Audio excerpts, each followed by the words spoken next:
Can all y'all hear me?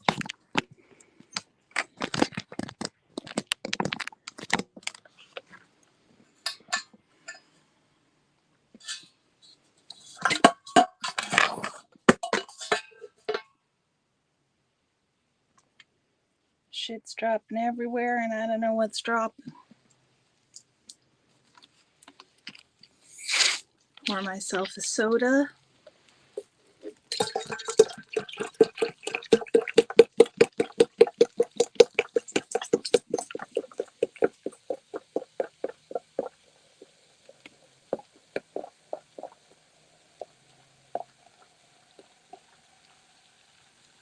Hi, everybody.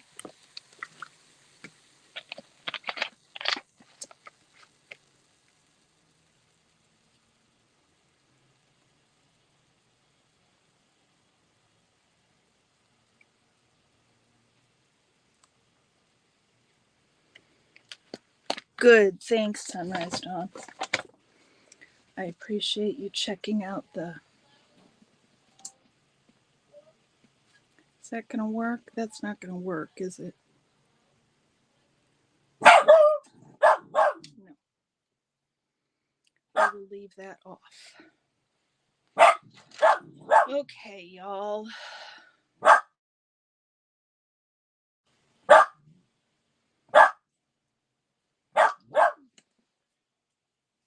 We are going to listen to the dog bark.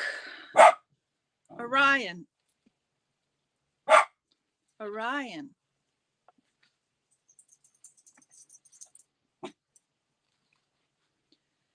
And read through chapter 2 here. Oh, and I need to print the one piece of paper that didn't print 11 and 12. Page 11 and 12.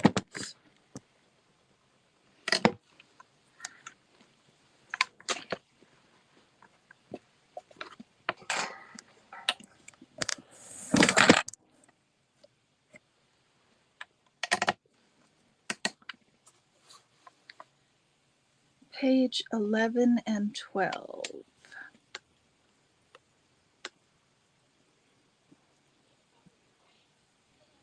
The cat's going to come see me in just a second. Probably just about the time.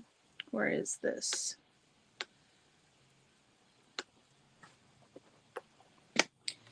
Here he comes, about to make my life difficult.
Now the cat sat on my lap.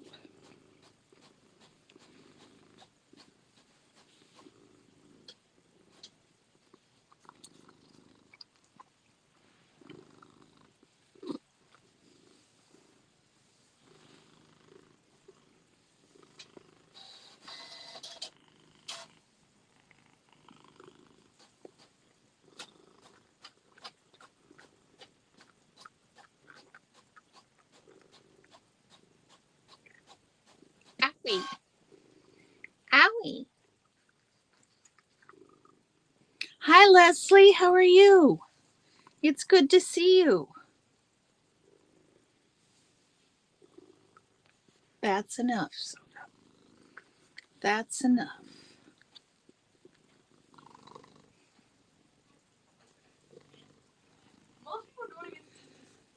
Grab me what printed. Grab me what printed. Hi, dog. Soda is here, covering me in cat hair. Thank you. Are you live? I'm live. Okay. Do you want to say hi live or do you not want to say hi live? No. I picked the internet I'm on. Child does not want to say hi live.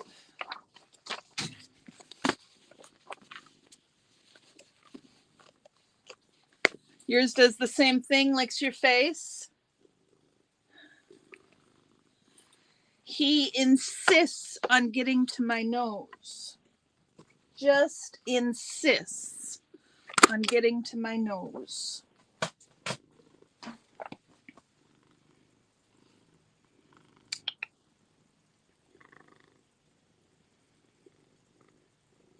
Are you a pretty boy?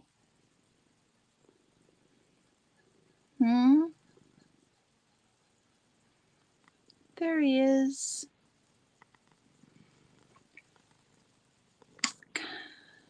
No, that really doesn't help. Maybe if I move it there. That's a little bit better.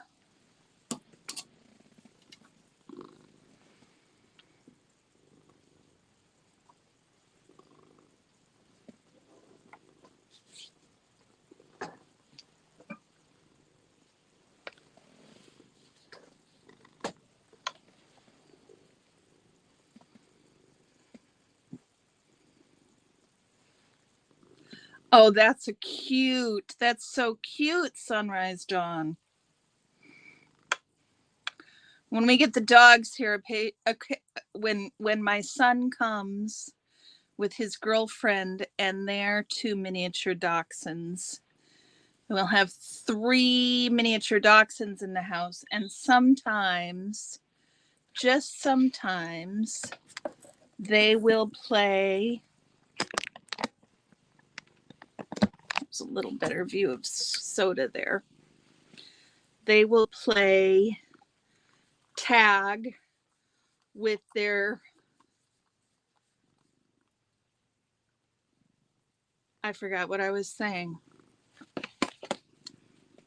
Oh, sometimes when all 3 dachshunds are here, they will play tug, one on each end of the tug. 2 of them, obviously, not 3 of them. Pearl Snapply, Selfless Stealth, and Pearl Snappy's friend all got squirrel tattoos. That is so much fun. I have been teaching or in class learning all day long today, so I don't know anything that went on except for the last 40 minutes of Reese's Live that I caught on the way home. So I am really not in the know. I saw everybody has things scheduled today. It seems like everybody had a live today, but I don't know anything that went on. I'm going to be busy catching up after I'm done with my homework. Maybe you guys will help me get caught up while I do my homework. Once we're done with the requisite cat worship.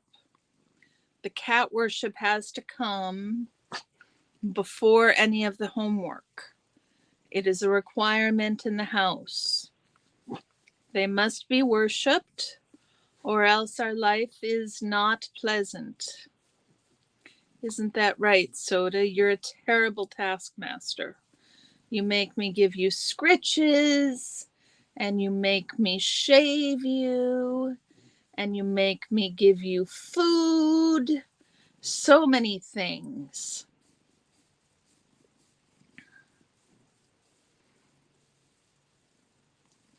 Oh my goodness.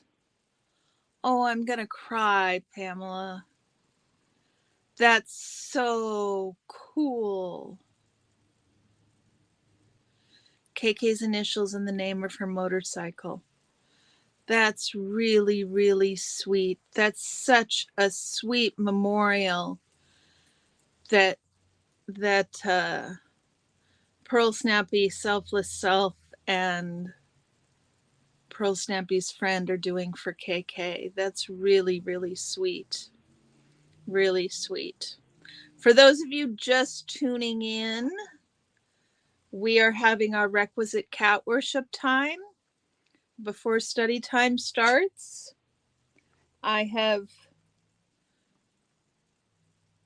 adopted the correct posture of cat in one's lap. And Soda is now discerning what the next steps are if I'm worshiping properly.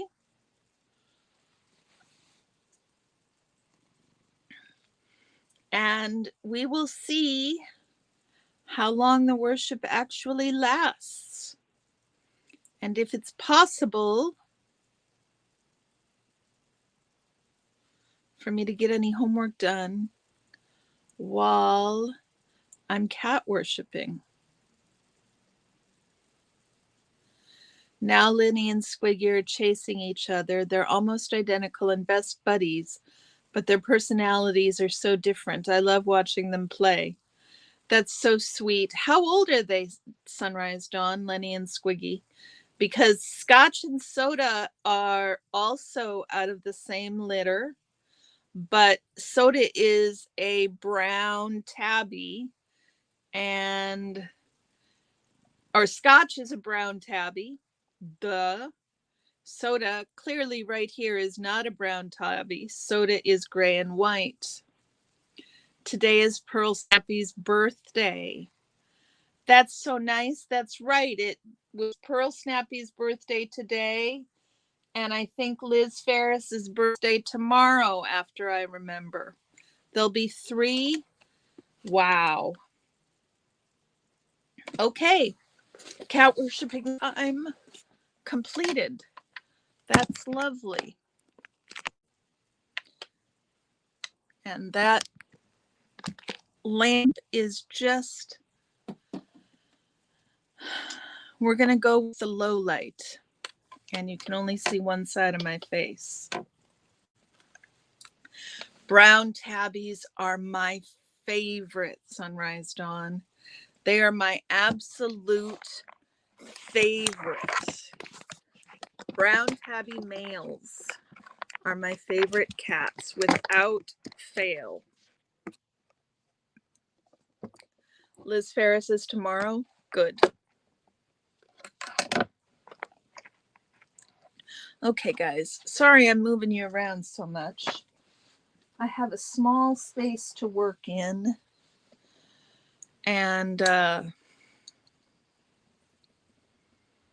it's not the easiest to navigate. So I have read through a bunch of this. I need to look at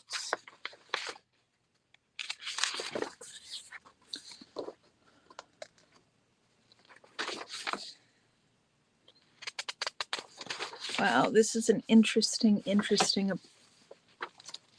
Henry's a gray tabby. He's the best. I like gray tabbies too. I like tabbies. I would have gotten a tabby, but the reason that we could get Soda is because he was the last kitten, and the people who picked him backed out at the last minute. So he was available when we decided at the last minute. We had decided we wanted to get one cat, and Ed picked out Scotch. And then at the last minute, we decided we wanted 2. And so Soda was the cat that was available for me. Otherwise, I wouldn't have had 2.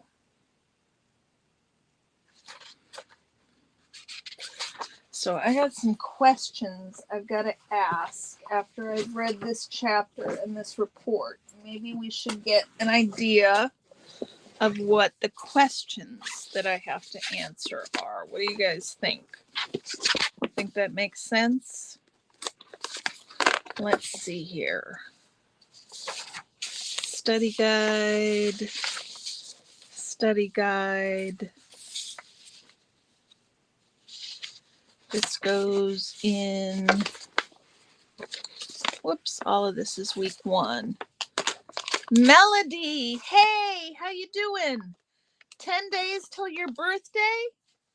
Everybody in my life was born in April. So many Aries. So very many Aries. I must have left, oh, I did. I left it at home. Look at me.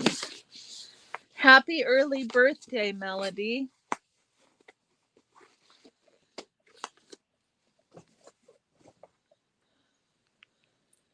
The questions so you know what information to look for. Okay, so I need to answer, how does the census survey collect data about language use? What questions do they ask? What questions or concerns can you think of regarding the survey questions? These are all supposed to be 2 to 3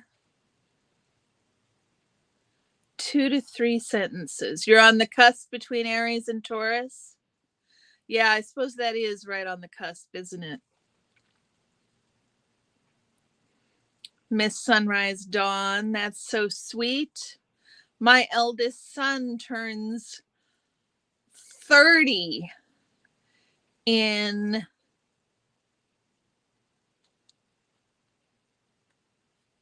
3 days. My eldest son is going to be 30 years old.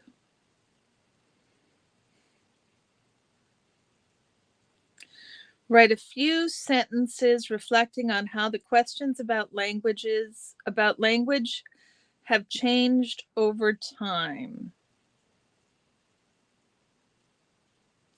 What can you say about multilingualism in Portland or in Oregon based on this report? Is there anything interesting or surprising to you about this information? Your oldest daughter turns 22 on July 20th. Yeah, my youngest is 15. They just turned 15. So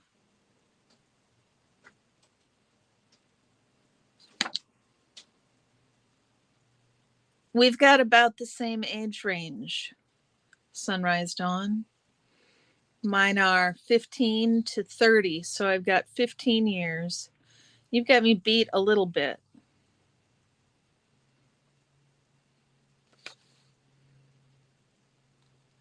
So what can you say about multilingualism in Portland or Oregon based on this report? Is there anything interesting or surprising? And then a question about the textbook. What are the differences between the strands of sociolinguistics and the major approaches to multilingualism? Lovely.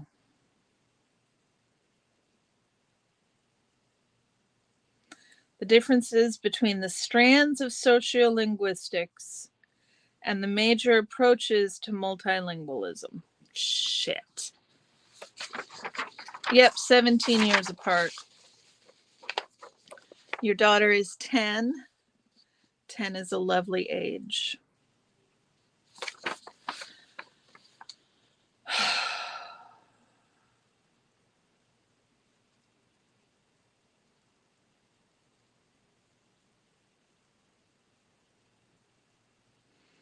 You're turning 47? Well, my youngest is 15 and I am going to be 56. So I was 41 when I had her.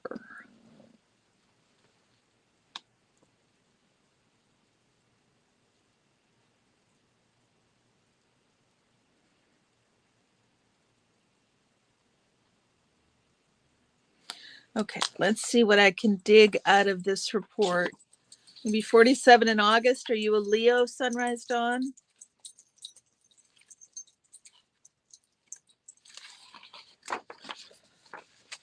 Oh my goodness, this paper is like 40 pages long and half of it is tables. I don't know how I'm supposed to figure out anything based on this report. I would much rather go get, hi, oh look at that. I found in my purse. You've been asked if your daughters are your daughter and granddaughter. Haha, no, you birthed them both. I always used to get asked, my daddy and I, when we'd go places, people would think my daddy was my husband. And I've gotten that with my eldest son, that they've thought he was my husband. So, yeah, I've introduced people to my eldest, and they're like, "Your eldest, what? Isn't this your husband?" Nope, it's my son. Look at what I found, you guys, in my purse. Like I need two. I don't need two. I only need one. Okay.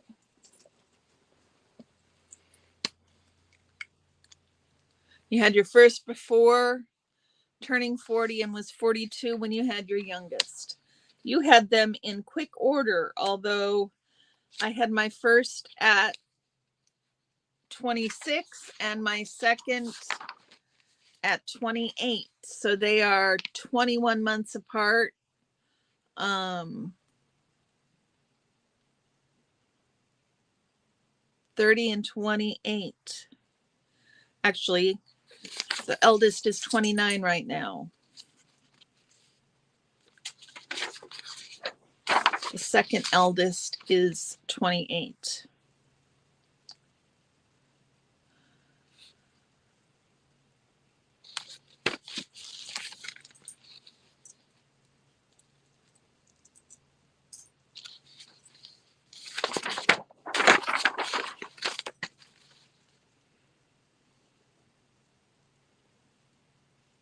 That sounds about like that's close to me, sunrise, dawn. Yeah, 2 and 3/4 years apart. That's a nice break, Pamela. Not too long and not too short.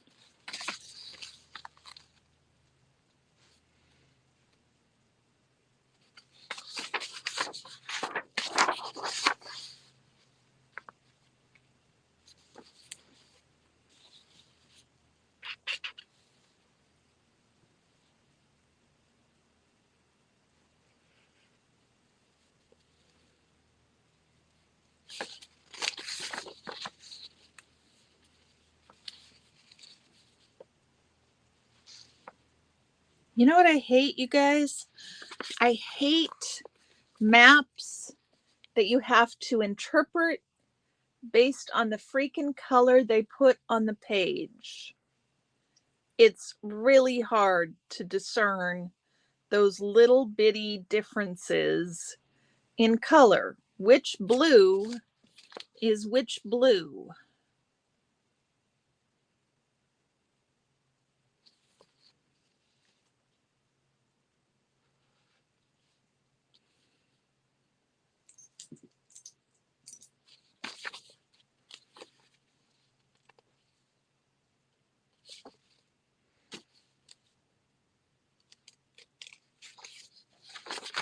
We need to find a chill soundtrack to go along with this study stream.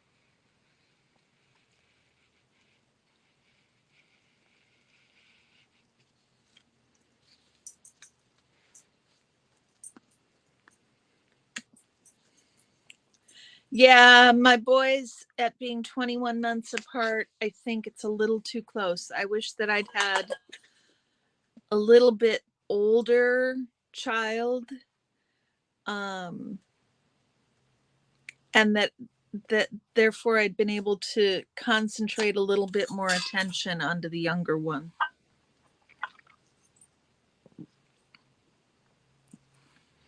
I always wished I'd had a sister sunrise dawn.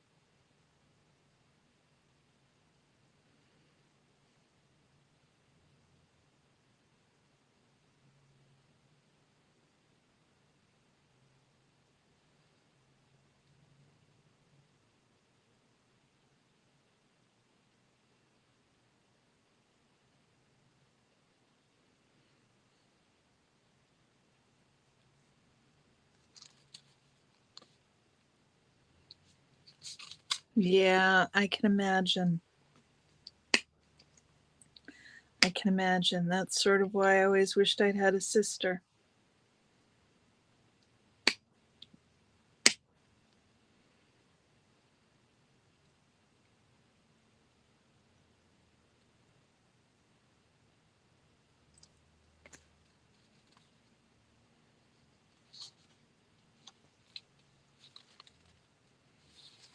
You're the youngest of how many? Are you the youngest of two? Is there just the two of you?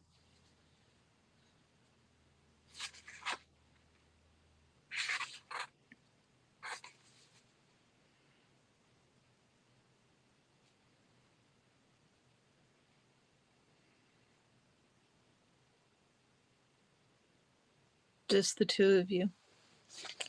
You had to share your room with your sister for 13 years.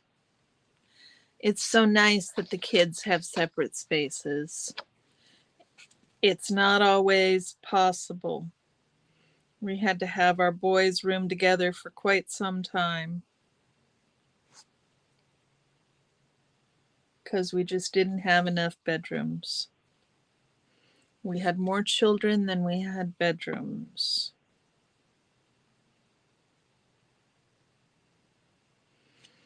Hmm.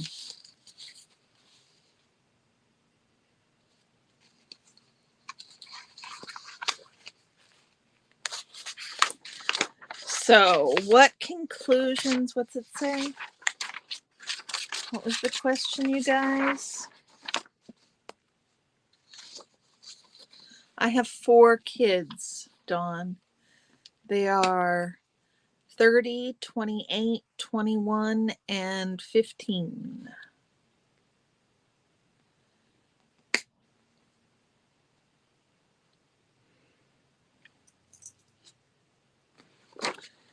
Okay, let's go look at what questions they ask in their explanation here.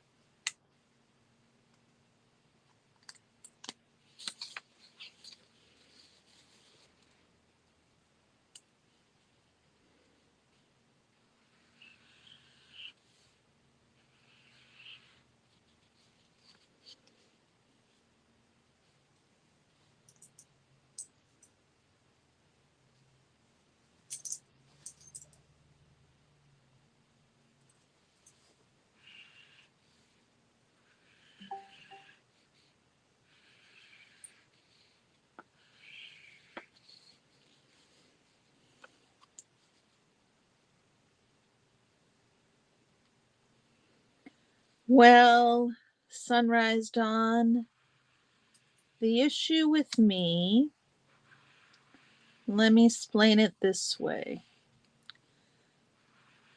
I was 41 when I had my youngest. And when I had my youngest, I had already had an ectopic pregnancy and had one tube removed. So I got pregnant at 40 with only one fallopian tube. And then after she was born, I had an IUD put in. And then 3 years after she was born, I got pregnant again. I had one fallopian tube. I was 43 years old, 44 years old, and I had one fallopian tube, and I had an IUD, and I got pregnant. That is how easy it is for my husband and I to get pregnant. So I had this, my daddy, when I would call him and tell him I was pregnant, he would always laugh and joke with me that I know how that happens. And I always joked, but I also always took it as this little bit of, I always felt bad, like I wasn't properly using my birth control, or I wasn't trying hard enough not to get pregnant. So the time I turned up pregnant again at 45 with no fallopian tube, with one fallopian tube and an IUD, Daddy had already died. So I gave him the bird in my head, because what I realized is some people can't get pregnant. Some people have fertility issues and they can't get pregnant. So just like everything else in human existence, there is a spectrum of how people can get pregnant. Some people have a really hard time getting pregnant, and that means that some people have a really easy time getting pregnant. So my kids weren't any of them planned, because I never got the opportunity to plan kids. I mean, I was married. I didn't get pregnant without being married. Not that there's anything wrong with that. It's just not that there's anything wrong with that. I did plan it well enough that I didn't just get pregnant when I didn't think it would be okay to get pregnant, is what I'm saying. But there wasn't any specific planning to get pregnant.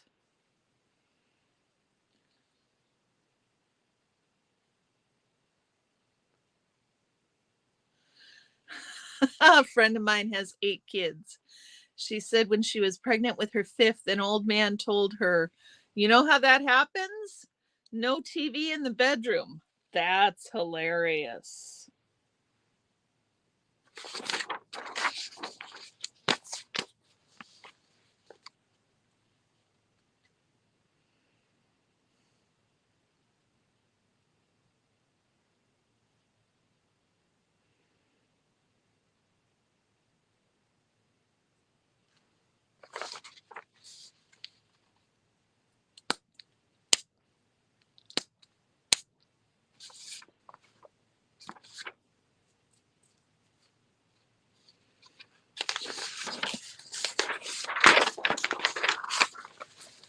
Okay, question 1 answers. That is a sense of humor, right, guys? Pretty funny, I think. How are you guys doing? Let's turn you around a little bit here. How's that?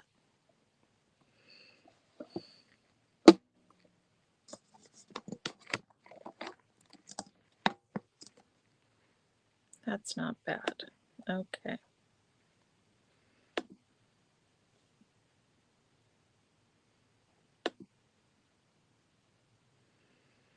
Let's see here.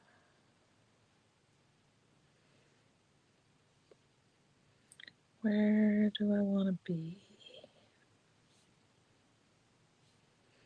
I'd be right there.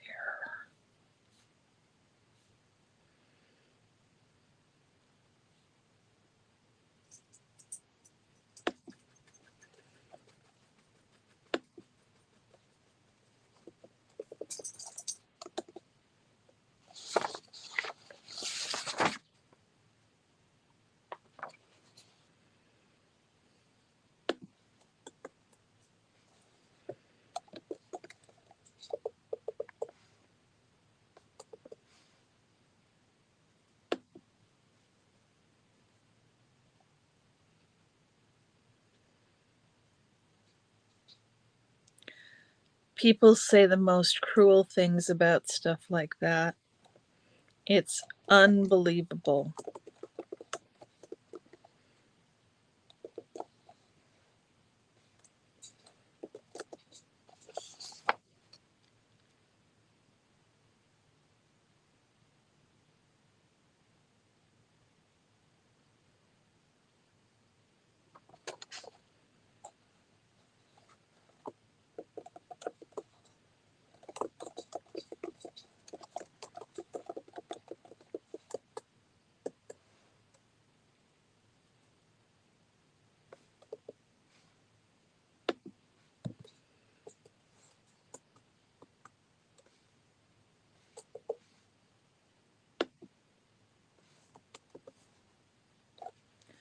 You are on a 7th cycle of trying with each of your boys.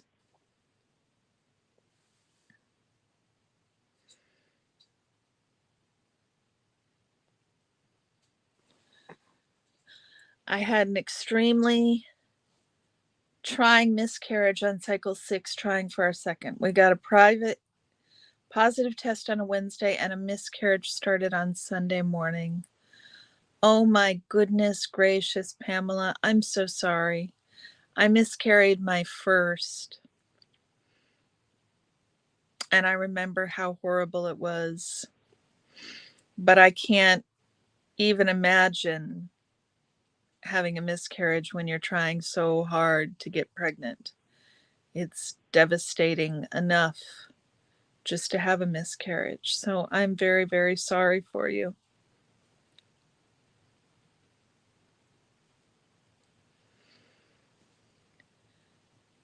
All the kids have the same dad and they were married, but even if that wasn't the case, it would have been nobody's business. Exactly, Dawn. So it was really interesting because we moved 12 years ago from Seattle to Portland. And so we had all 4 of the kids.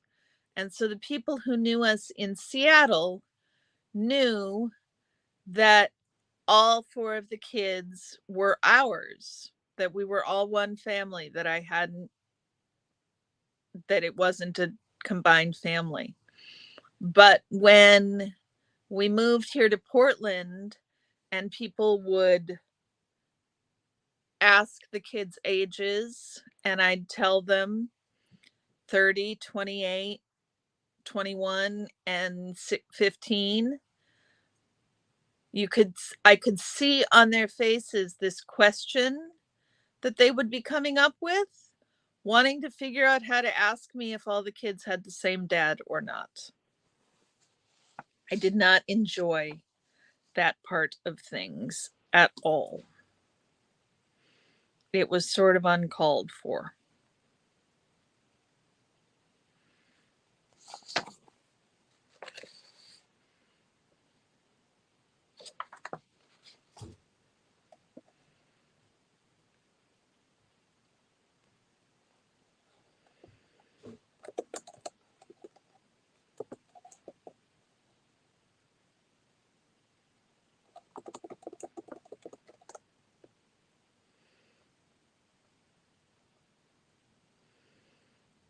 Mara, your friend, chewed out more than one person for asking if they all had the same dad.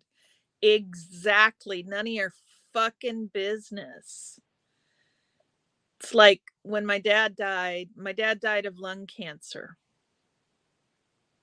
You know what the first question everybody asks me? They ask it like he deserved it. Pamela, it was devastating for both of us. I'm sure. I'm so sure. Your hubby's grief took you by surprise. I'll always wonder if that would have been a girl. But if we'd had that baby, you wouldn't have your amazing youngest. Exactly. Always, always look on the bright side. I'm sure your husband was just as devastated as you are. You were. Yeah. So I was saying, when I tell people my dad died of lung cancer, the first question they ask is, did he smoke?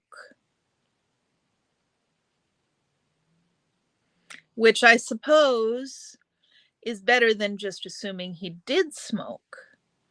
But it sure fucking infers that if he smoked, he sort of deserved it.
Next time someone asks about paternity, ask them why they need to know about my sex life.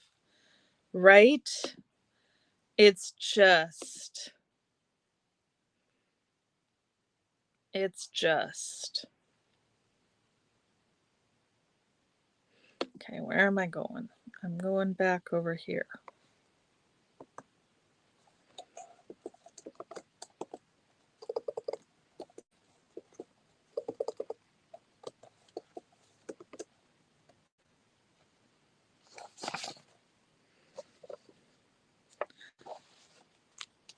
How does the census collect?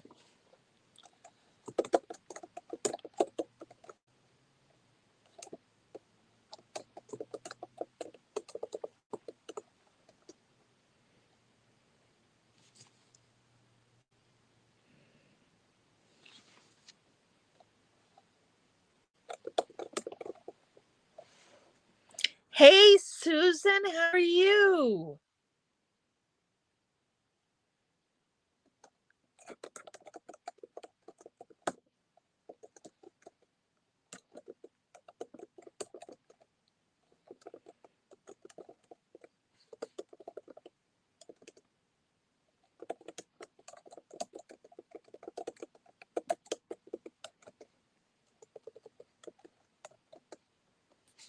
That's okay, Pamela.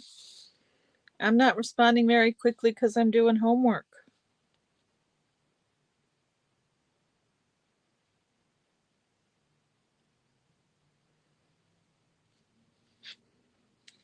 One from each of your two marriages. Yeah, I think people assumed that my kids had different dads because there's such a difference in age, I guess.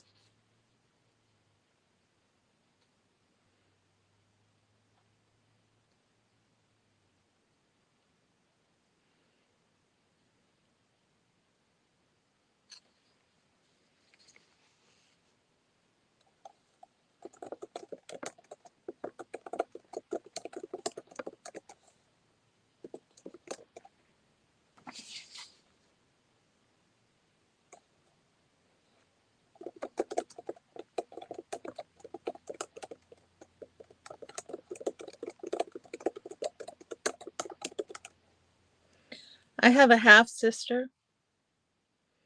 Oh, Susan, that's so hard. Wow.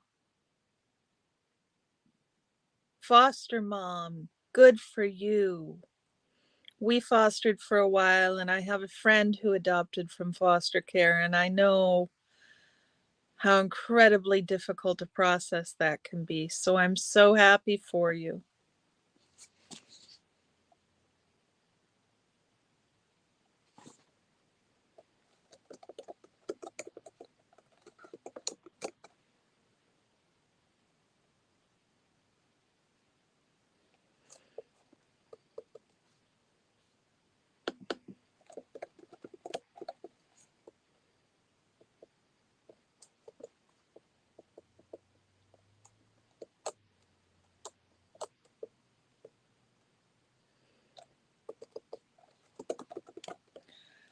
Was not easy. I'm sure it wasn't.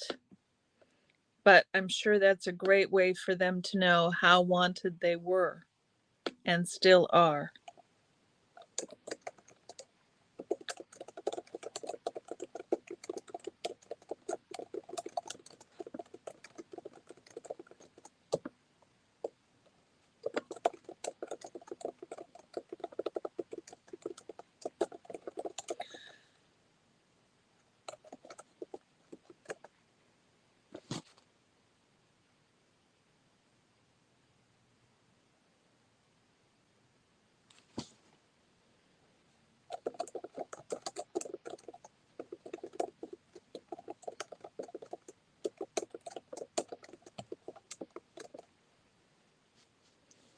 You have two friends who each adopted from foster care.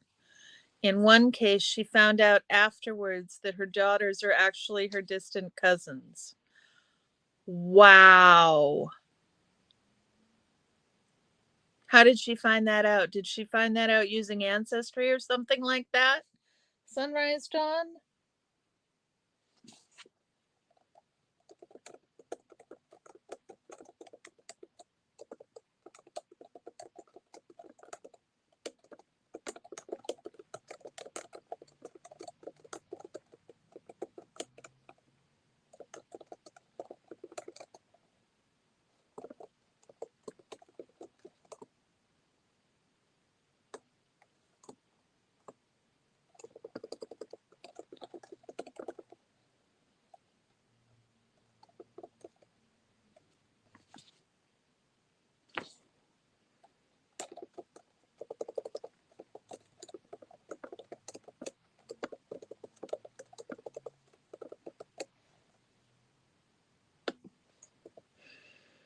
Sorry, guys, I'm trying to answer this question.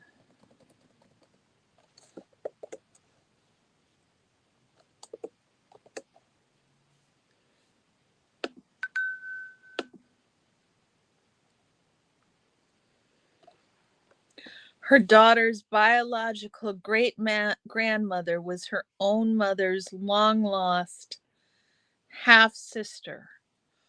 Wow, Miss Sunrise Dawn. That is amazing.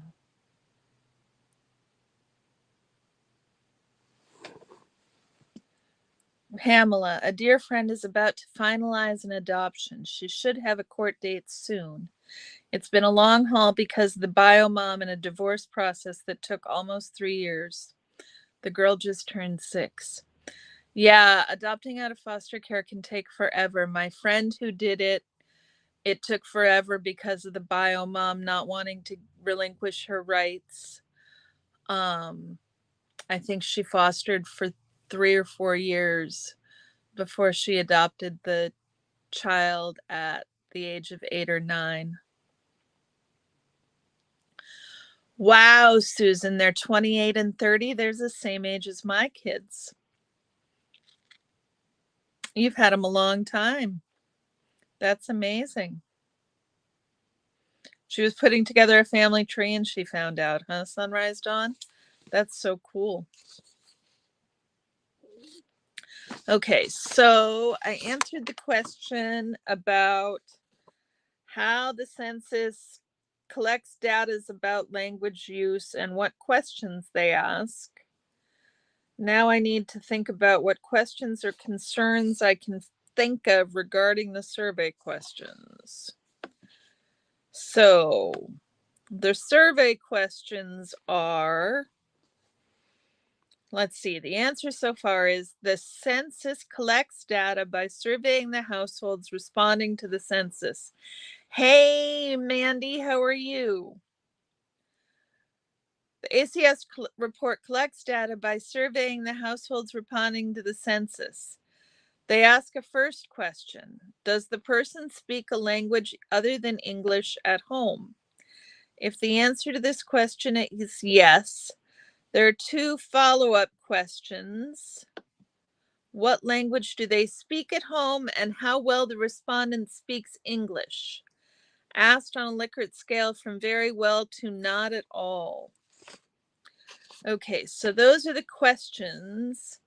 What considerations do I have about these questions? Mandy, I saw your live this morning, but I came on just at the tail end and I didn't get to see what you were so angry about. And then I was going to watch it later, but I haven't had a chance yet. So, what were you so angry about?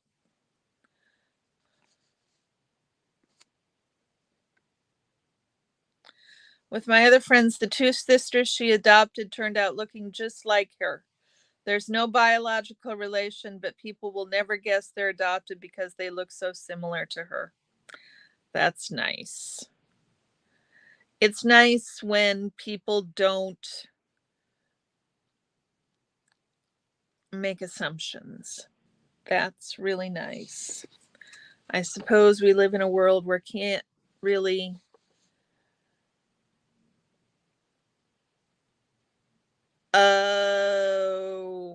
on that interview. Yeah, I watched that. Did you watch Nora's response to it? Did that help at all? I cringed when I heard what he said.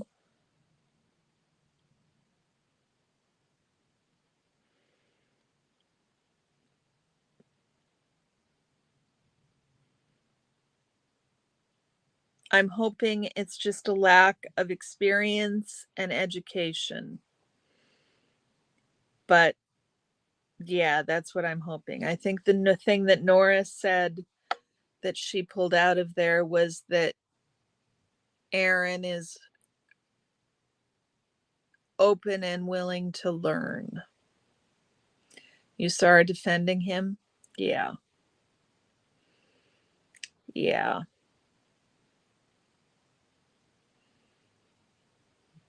It was not a good thing. It's not a good way that he said it. It was hurtful and upsetting. And I can understand why you'd be angry about it. I wasn't thrilled with it myself. It hit me the wrong way. I'm sorry I missed it earlier. I think I was busy teaching.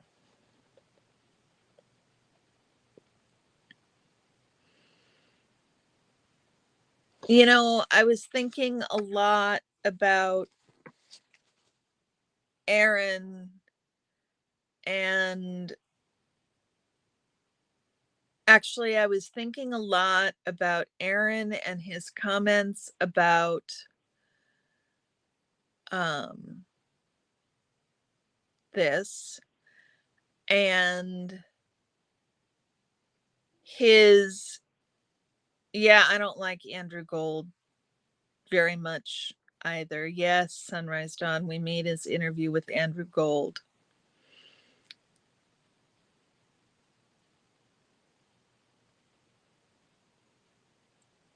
I've been having my own troubles with Andrew Gold.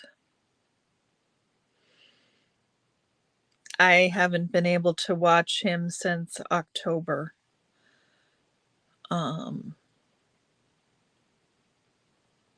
And I probably should have not been able to watch him since before that. But yeah, it's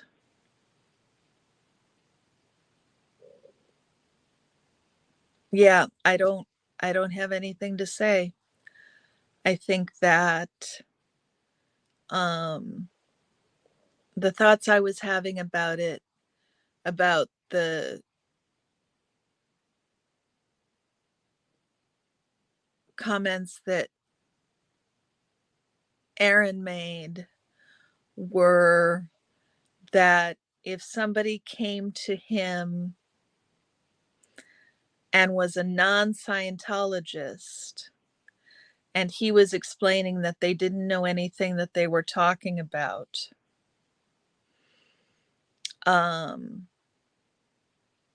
if he was trying to tell a non-Scientologist that they didn't know anything they were talking about simply because they had never been a Scientologist, that he would understand why somebody could say that they don't have any experience in Scientology, and so they don't get to claim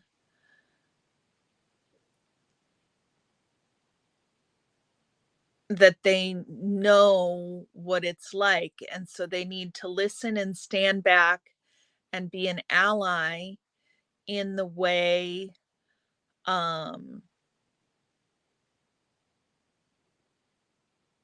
Aaron would agree that those of us who are never ins need to sit down and be allies in the ways that are helpful to ex Scientologists.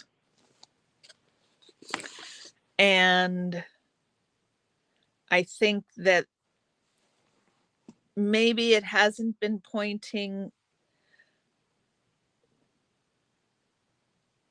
I think maybe it hasn't. I'm hopeful. I'm Pollyanna, so I'll I'll admit I'm a Pollyanna. But my hope is that nobody's pointed out to Aaron that he shouldn't be, that he's not a part of the trans community. And so when trans people tell him that he doesn't know what he's talking about or that his opinion doesn't count, that that is what they mean, in the same way that a Scientologist can say, you don't know what you're talking about when you're a Scientologist, when non-Scientologists are trying to tell him things. Is that making any sense at all, you guys? I'm not trying to make an excuse for Aaron. I think I think that you're absolutely right, Dawn. If he wanted to know those things, he should have just asked people privately rather than opining publicly about how such things work. I don't know what happened when Doug passed away with Andrew, Sunrise Dawn. Yeah, I think that Aaron hasn't thought it through, what it's like to be a part of a population with a difference as it relates to Scientology and people like Stephanie Hutchinson, for example, trying to culturally appropriate Scientology. So those are sort of the thoughts I have about that. I'm hopeful that someone will take Aaron aside and help him better understand these things so that he understands that it's a problem. I mean, he was transparent and he's never claimed to be anything other than transparent. I don't know. I don't know. I have transgender children myself, and this kind of language, the kinds of things he said, really rubbed me the wrong way. But, and I'm sorry that people have been afraid to say anything to him about it. I hope that you're not, Mandy, you're not afraid. I'd assume that you're not afraid. I'm frustrated that and sad that there are people in the community that are afraid to speak out because Aaron had that to say.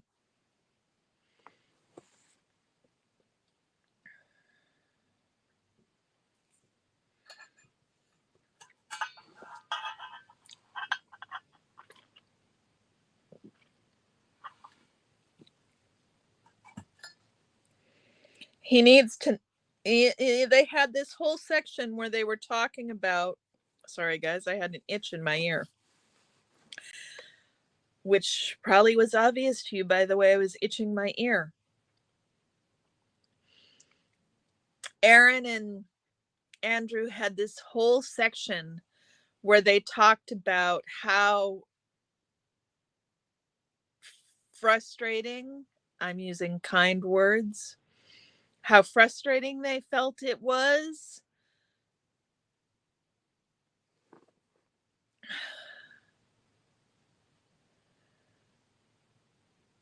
Okay, I'm going to have to come back to that thought because I just saw what Mandy said here. Yeah, because I honestly can't support a place that thinks transphobic things and won't listen to trans people. Yeah, I think that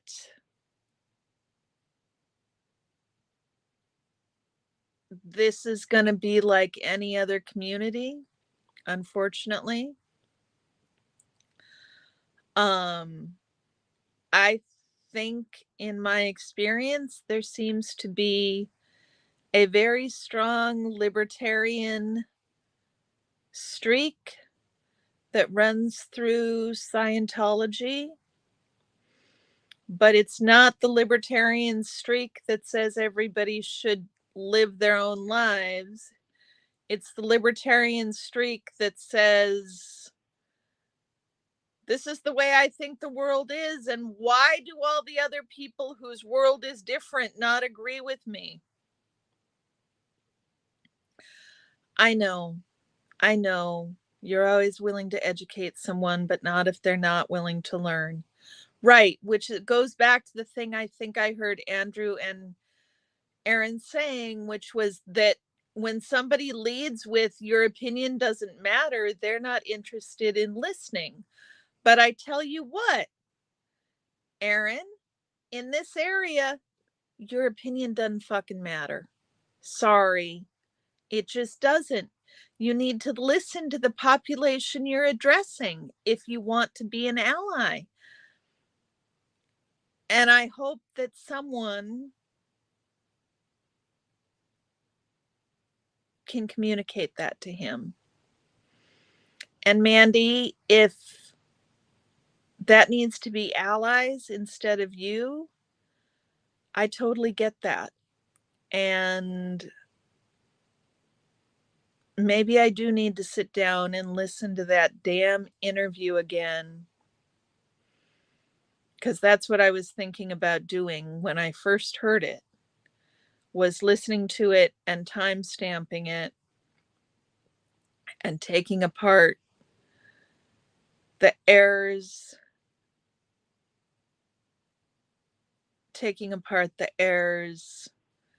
and the offensiveness of their thinking. I know you have to fight people for the right to exist on a daily basis, and it's annoying as fuck, not gonna lie. Yeah, I know. I've actually got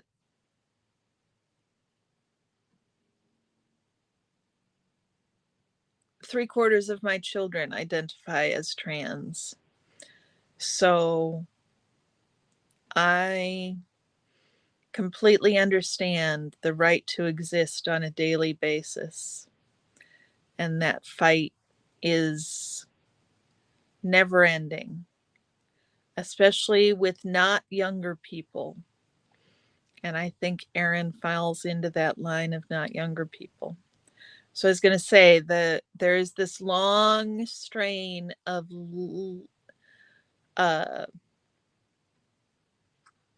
what's the word I want?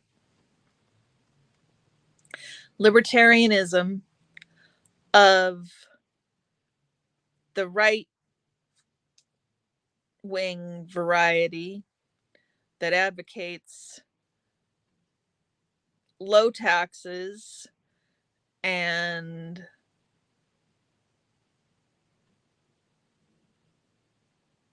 no foreign interference, no American what's the word I want? No American foreign policy,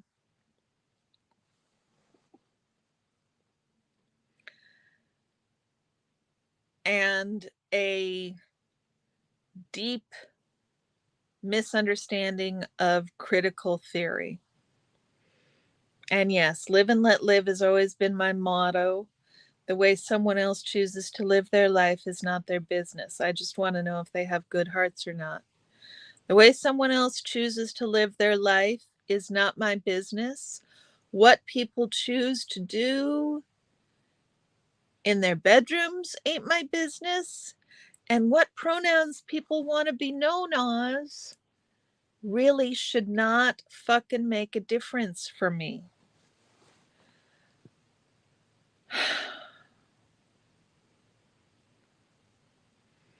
And nobody's arguing anywhere that I've ever seen.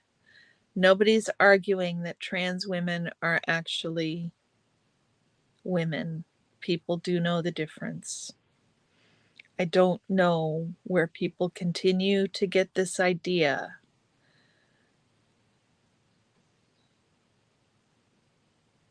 But furthermore, why is it important to always make that clear? You don't need to make that clear from the get-go to every single person. You have enough to worry about in your own life. You ain't got time.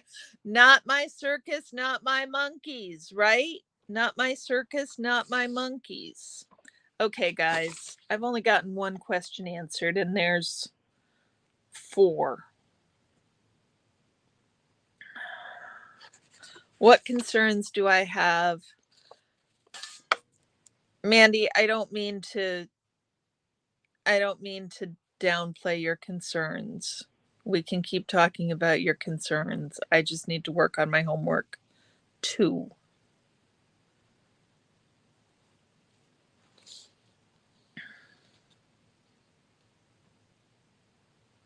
I think we're going right back to the question we were asked earlier. Why do you want to know what goes on in my bedroom with regards to who's the father of my children? Why do you want to know? I mean, why do people need to know this information? If you say your pronouns are what they are, why would anybody argue with that? And while I will grant you, there are good reasons that I expect Aaron and Andrew could come up with,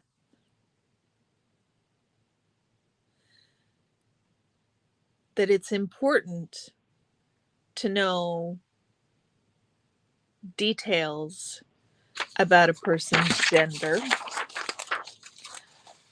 Those things, those ideas, those reasons they're coming up with about why it's important to have those details about a person's gender, those details don't fucking count unless you're dating that person, unless you're intimate with that person. You don't need those details when you're just saying, hi, nice to meet you. You don't need them. So how about you ask for the details about the details when you're more intimate with that person? I don't know. Radical fucking thought here.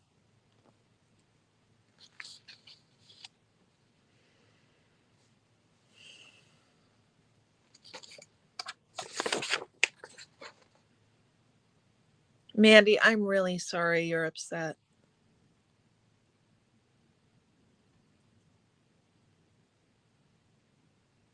Now I feel really bad for not having said something earlier, and I'm really sorry.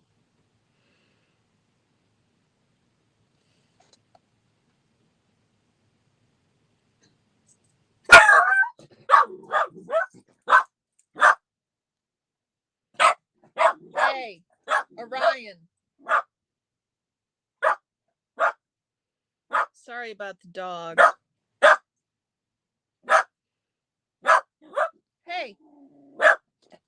Hey. There's nobody here. Quiet down. We love you, Mandy.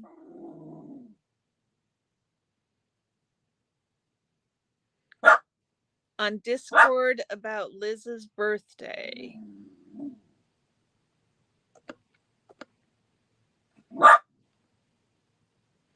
I'm checking my Discord right now. Look, there is a message from Mandy.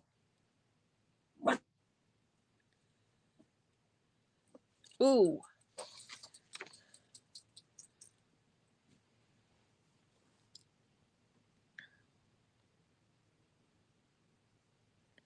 Mandy, can I share this right now in the chat for people? Can I share it right here in the chat? Hold on just a second, guys.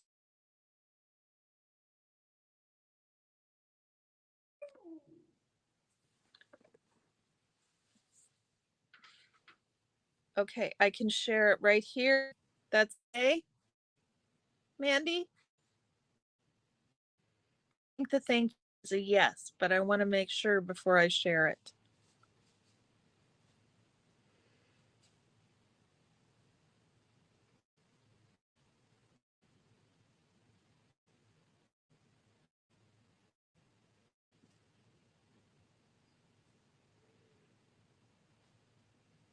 Well, I guess if I share it, I can retract it.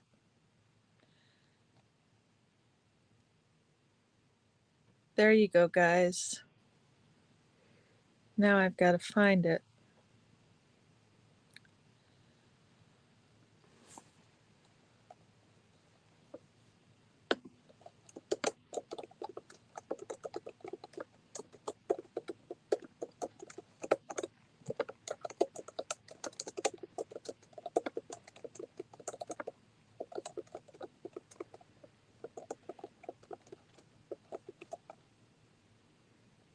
Oh, it's going to be tomorrow? Oh, good. Okay. Then I can answer it tomorrow, later. That's good. I thought I was going to have to do it right now.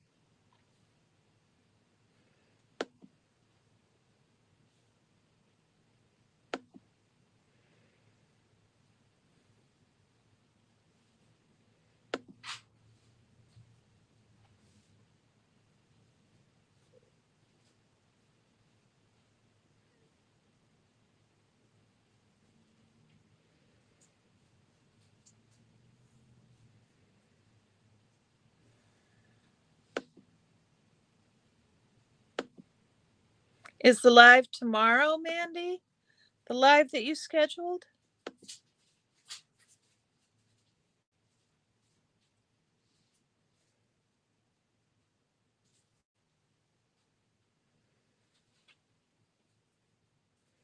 I thought you scheduled it for today. Nope, I completely misread. It's for tomorrow. Lovely. Perfect. I read it and I thought it was scheduled for tonight. So I made special plans to be there. But I guess I don't have to be there today.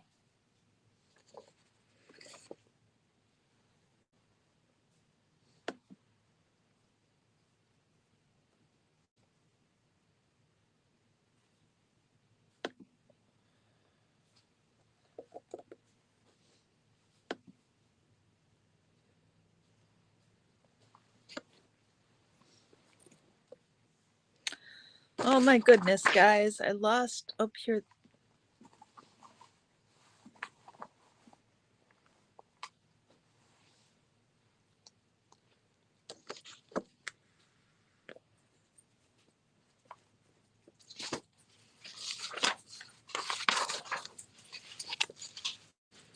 So Mandy, today is Snappy's birthday. Her birthday is the day before Liz's. Now we'll remember forevermore. Mandy, are you going to do anything? Are you going to talk to Aaron? Or are people going to talk to Aaron? Yeah, but you're not doing a live. The live you scheduled is for tomorrow night. And I saw that you'd scheduled a live, but I didn't look at the date. I just thought it was tonight at 6:30, so I was planning on being there.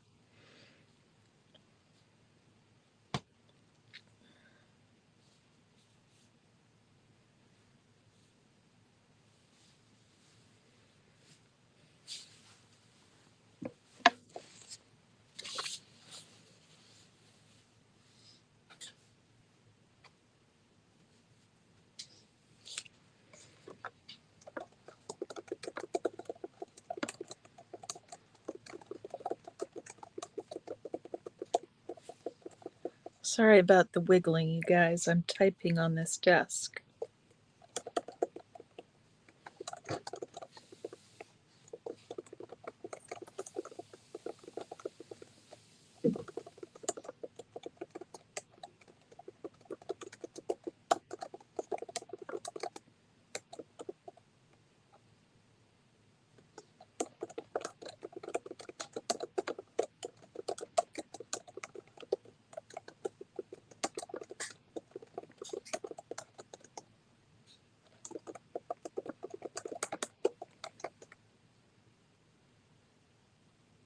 Okay.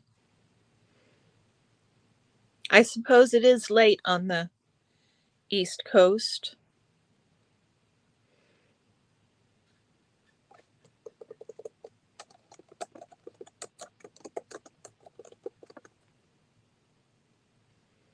Important things to do in The Sims, huh? The Sims are more fun than watching a study stream. Has everybody liked the video?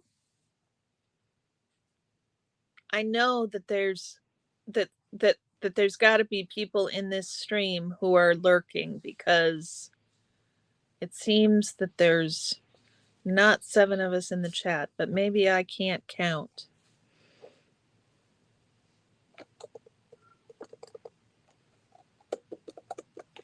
Good night, Mandy. You sleep well.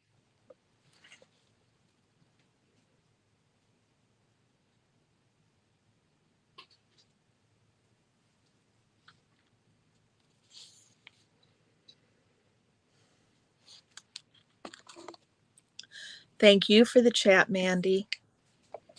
Sleep well.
Which comment, Susan? I don't think it sounded rude. I didn't notice anything that sounded rude.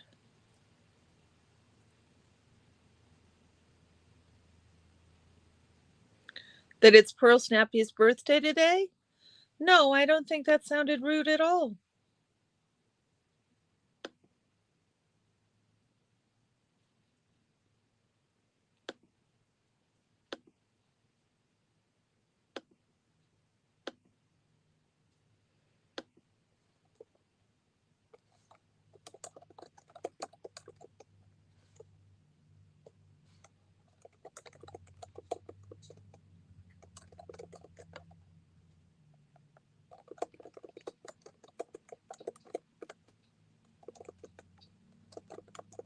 Yeah.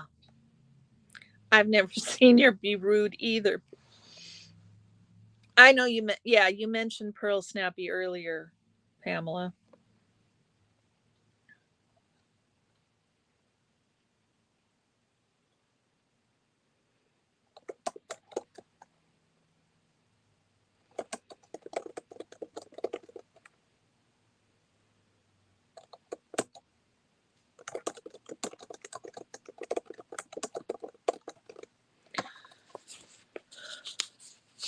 About going to the person who said it. Let me look at the comments again.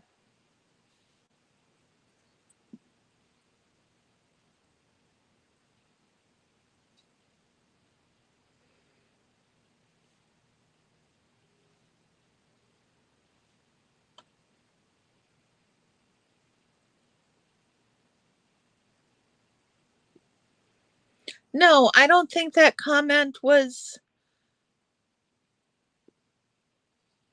wrong at all. I do hope he will learn from this. I just think that it's easier for some people to do that than others. And I think that to some extent there is a perception that Aaron is the leader of this community and that he has more power than other people in the community, and that he can be slightly intimidating. He's not an unpowerful personality. I don't mean in terms of how much power he can wield because he's on YouTube. I just mean he has a very strong personality. And that sort of personality, coupled with being a white man, can be fairly intimidating for a lot of people. And I guess my concern is if some people are going to Mandy um, feeling uncomfortable, then there's probably people in the community who are feeling uncomfortable and aren't talking to anybody in the community about it. And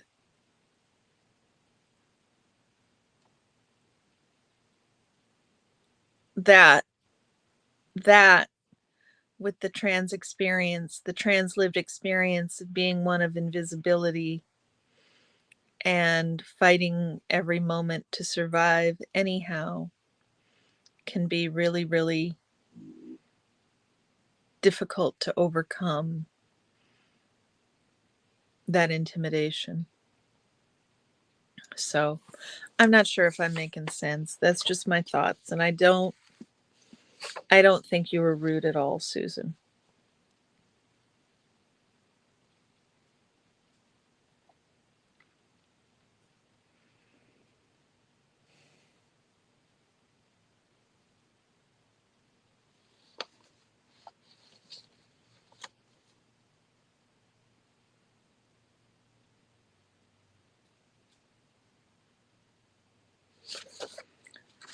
Question.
The one that Aaron did with Andrew Gold. Um, Susan, it's not an easy watch. I don't think. Yeah, I think that what Sunrise Dawn is saying is absolutely correct. I do think he means well, but he's a little bit thick headed when it comes to how to be with people. And I think that maybe some of the Scientology hasn't worn off in that area too. Just putting it out there. And I think you may be right that he doesn't understand how influential he is. I do get the impression that he is open to learning. I don't think his intention is to be hurtful. And socially awkward in circumstances. I mean, I think he's socially adept enough that he doesn't seem socially awkward, but then it really surprises you even more when you get into circumstances where he does behave awkwardly, if that makes any sense. Hey, Big Chief, how are you?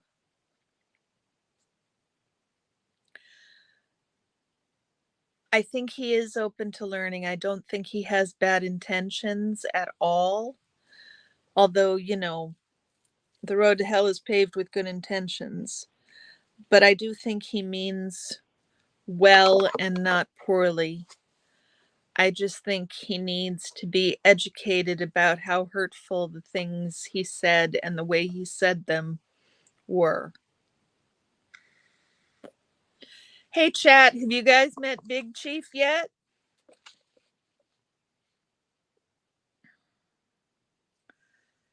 So, from 18. I don't think it's a horrible video either, Sunrise Dawn, but it was so cringe in a couple of parts that it was hard for me. It was hard for me to give Aaron the benefit of the doubt and keep playing. It it took a lot out of me. So I can understand why Mandy might have it be taking a lot more out of them than it took out of me. I did feel like I knew Aaron better at the end, but yeah, it was cringe in a couple of parts.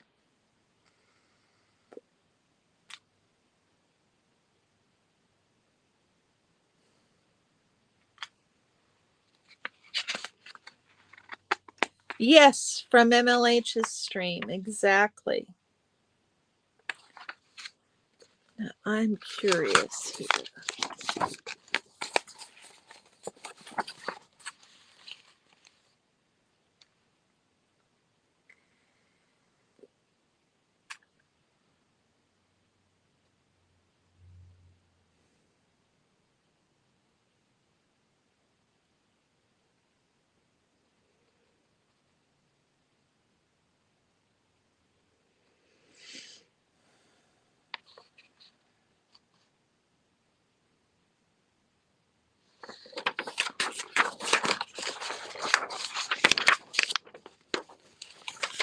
How are you doing today, Big Chief?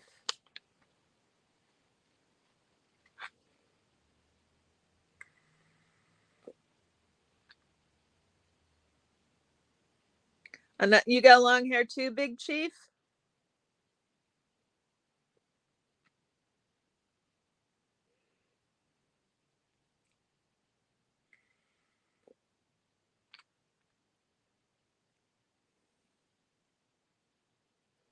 I'm glad you're good. I'm glad you're good. I hope you had a good day too.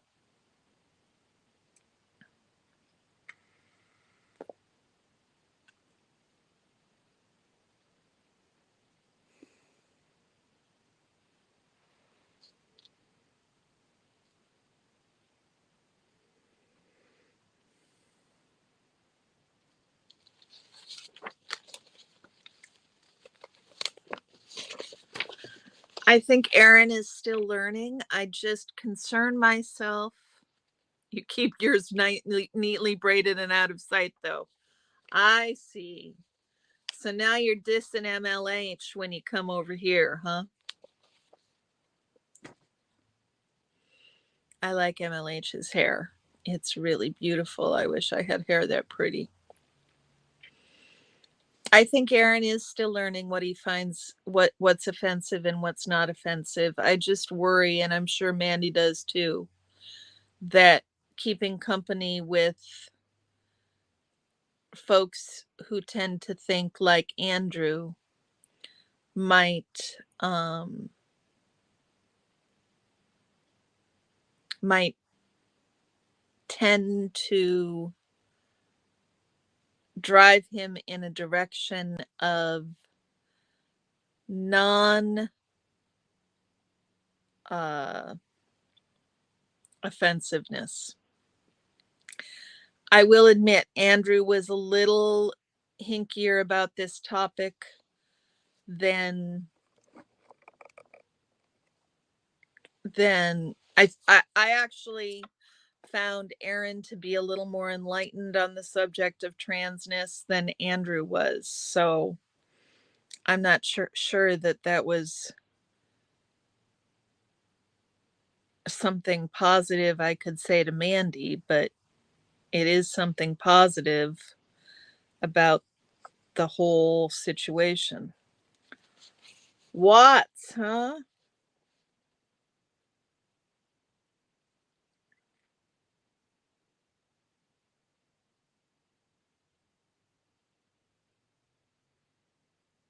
Okay, it is every single person.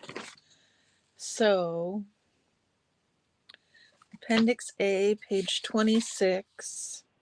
You lived there your whole life, Big Chief?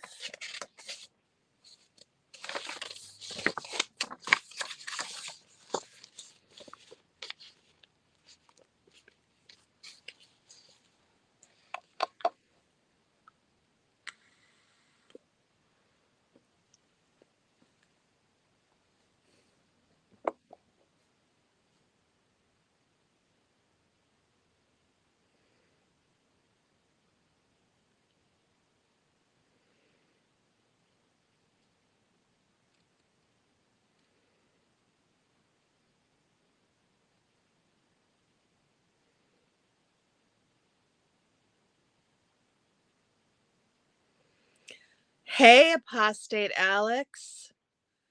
Thank you so much. It's nice to see you. You've been quiet in the chat when you've caught the lives, clearly.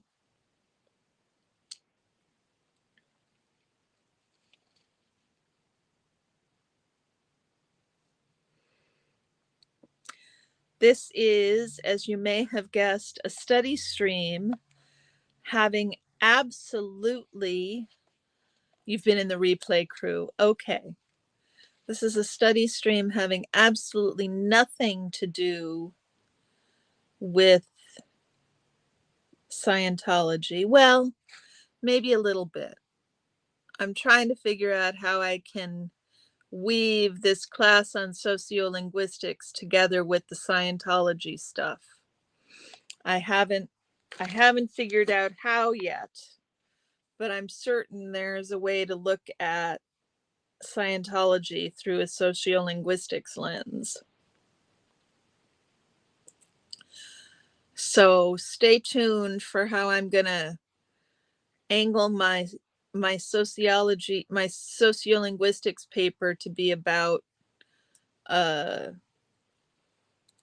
figure out how to make my sociolinguistics paper about Scientology. It's late for you, isn't it, Alex?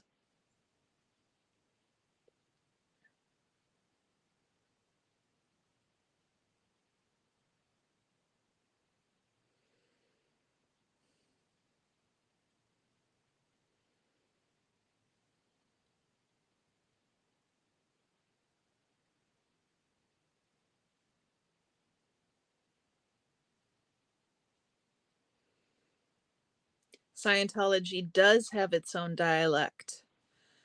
That's the angle I want to take.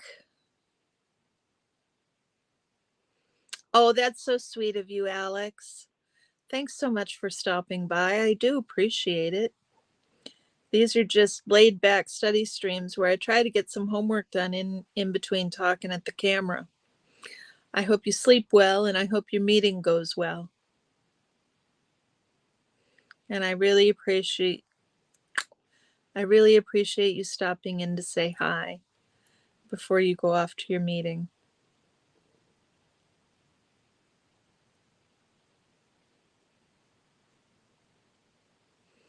Yes, Alex, keep up the good work. I know you're doing some great things over there, and we do appreciate you.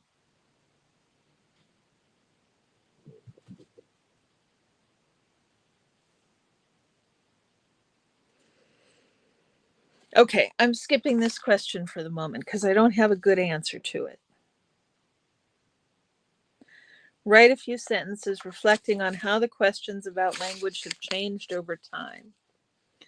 So in 1890, the questions were asked of all people 10 years old and over, able to speak English, if not the language or dialect spoken.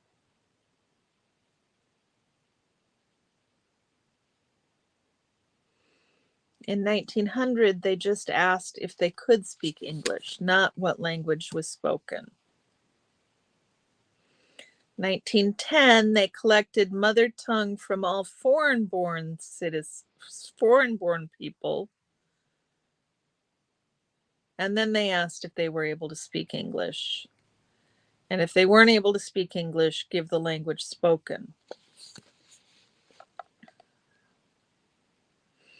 And then in 1920, they asked place of birth and mother tongue of the person and each parent, and whether or not they're able to speak English. Then in 1930, they collected the mother tongue only of foreign-borns.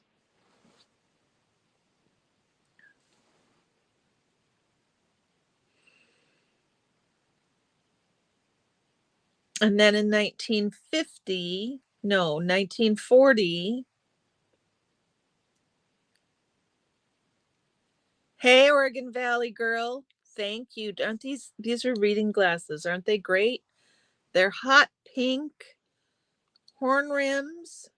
I feel so much like a naughty librarian, because to be a real librarian, they'd be like black.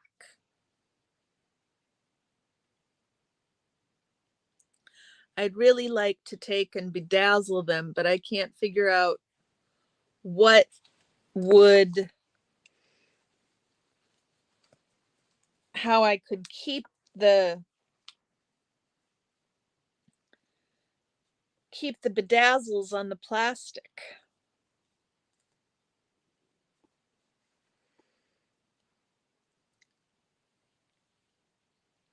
Matching sweater and roses, yeah. Okay, so in 1930, they asked mother tongue of foreign born and the language spoken in the home before they came to the United States, not any questions about whether they could speak English. And then in 1940, they just asked mother tongue and language spoken at home in earliest childhood, but nothing about whether they're able to speak English.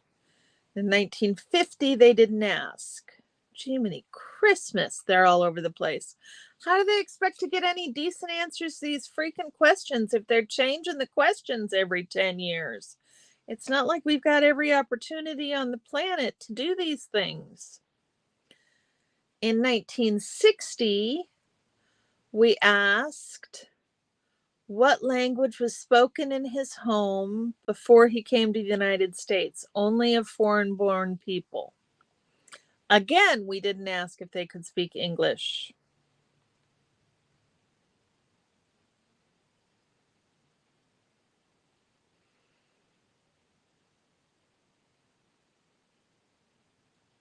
In 1970, we asked what language other than English was spoken in this person's home when he was a child.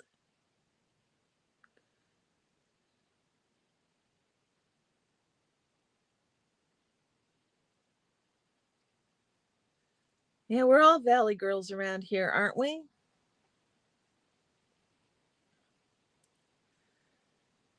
But again, they didn't ask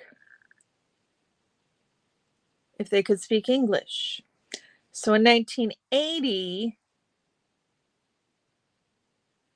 Since 1980, we've asked the same questions. So what I can talk about here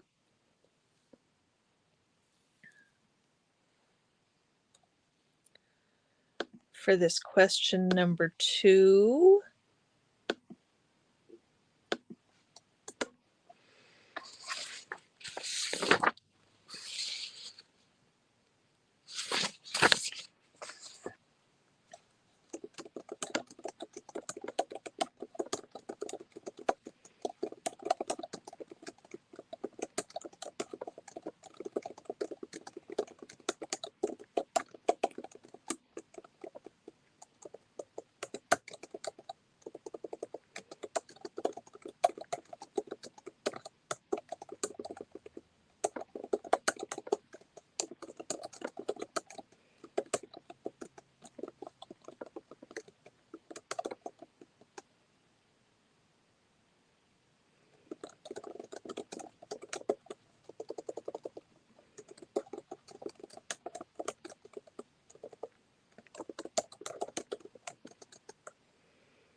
from the duck area of the Willamette Valley. Okay. I'm not enough of an Oregonian to understand what that means. Although I'm going to guess it has to do with which university in Oregon one likes. Eugene. Ah. Why is it called the duck area? Because of the university?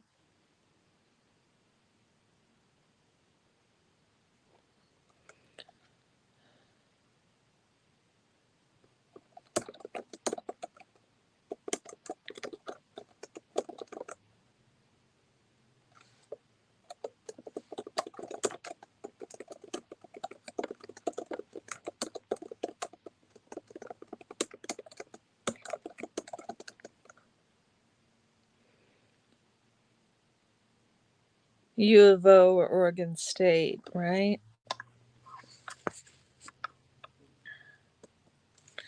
Okay, that's 2 questions down. What's number 3? What can we say about multilingualism in Portland based on this report? Anything interesting or surprising to you about this information?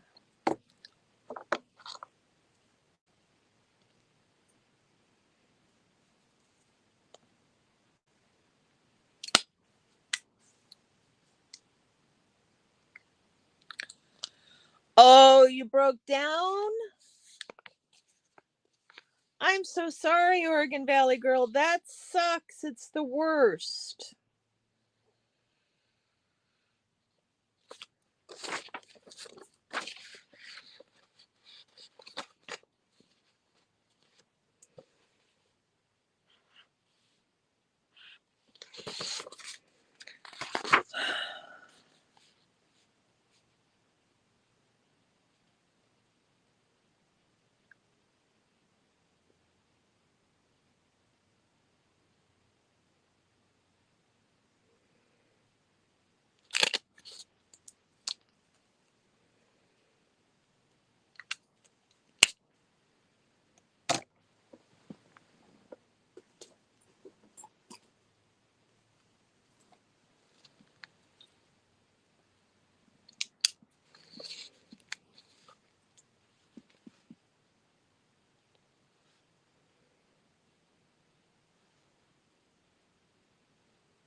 There are so many different climates to choose from. That is for damn sure.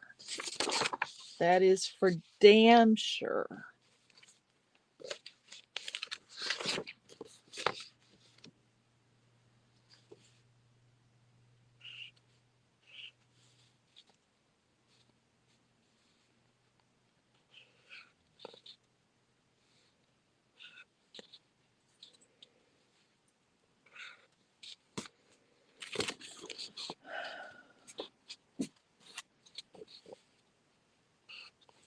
Sorry, you guys. Sorry you're looking at paper for the moment.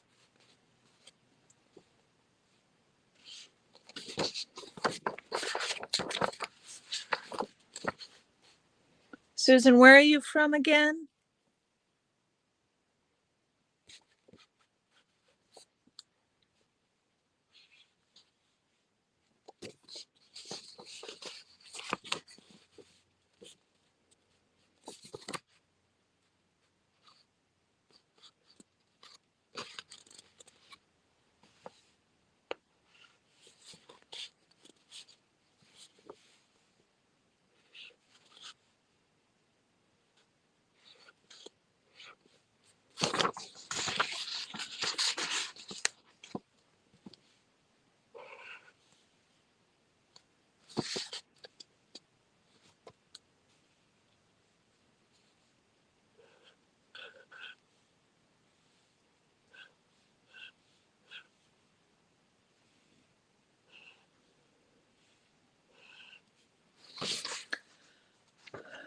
You live in Arkansas, originally from Texas. That's very different weather than the Pacific Northwest, Susan. So, what do you guys think? What state in the Union do you think has the highest percentage of people who speak a language other than English at home?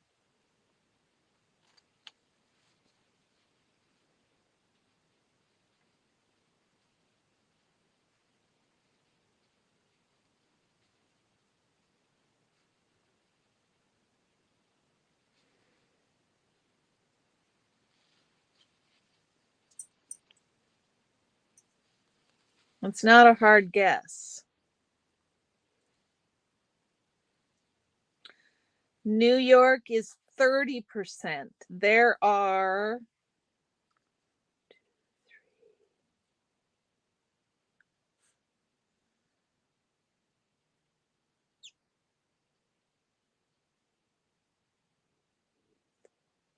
there are 4 states that have higher. And the states that are higher are California, Florida, Nevada,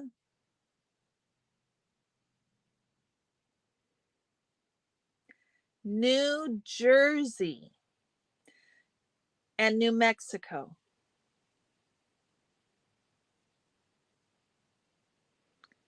New York is not in the top 5. Oh, Texas is also on that list. Texas is in the top 5. Texas has more than California. I didn't get down far enough. Nope, it's still California. California has 44.5%. Texas has 35.6%.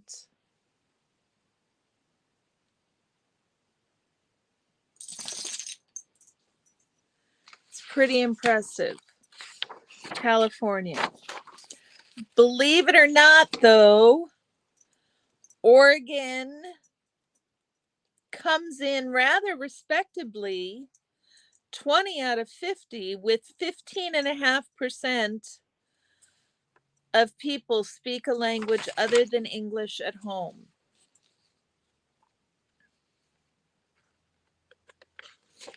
And now these go into... Oh, Orion wants to come say hi, guys. Let's see if you all want to say hi to him.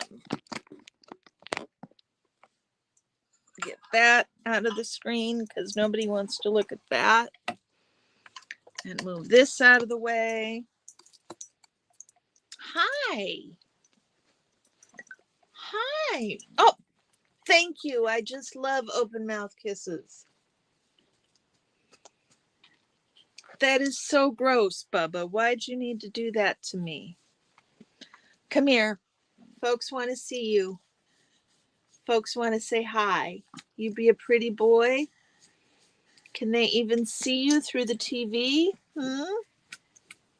You like stats, Oregon Valley girl? I could use some help with these stats. They're giving me a little bit of trouble. I mean, they're not really. It's just a whole lot of numbers.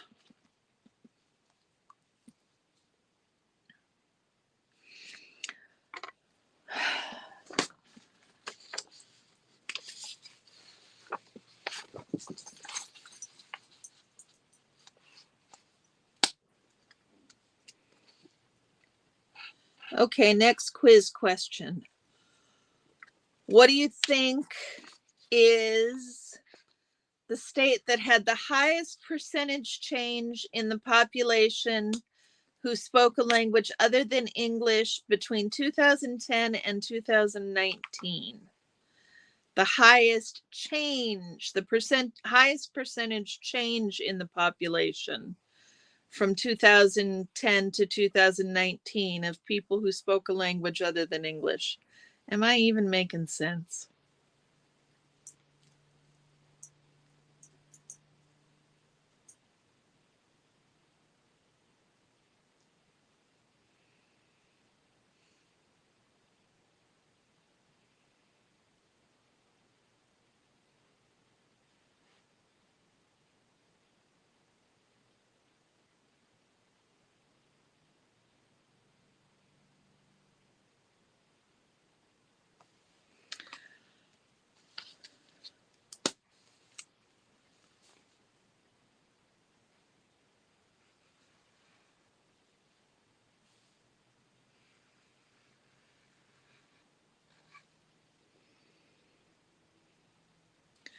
Utah.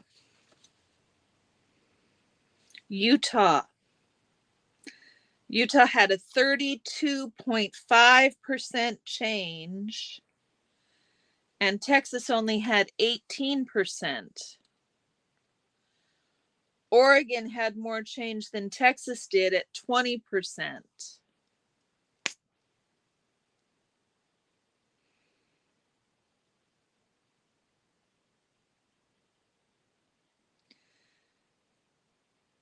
California only had an 8.4% change.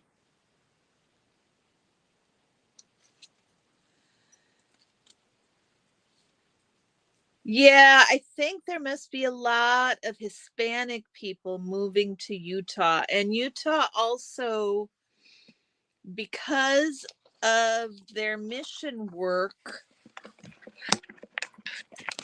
Utahns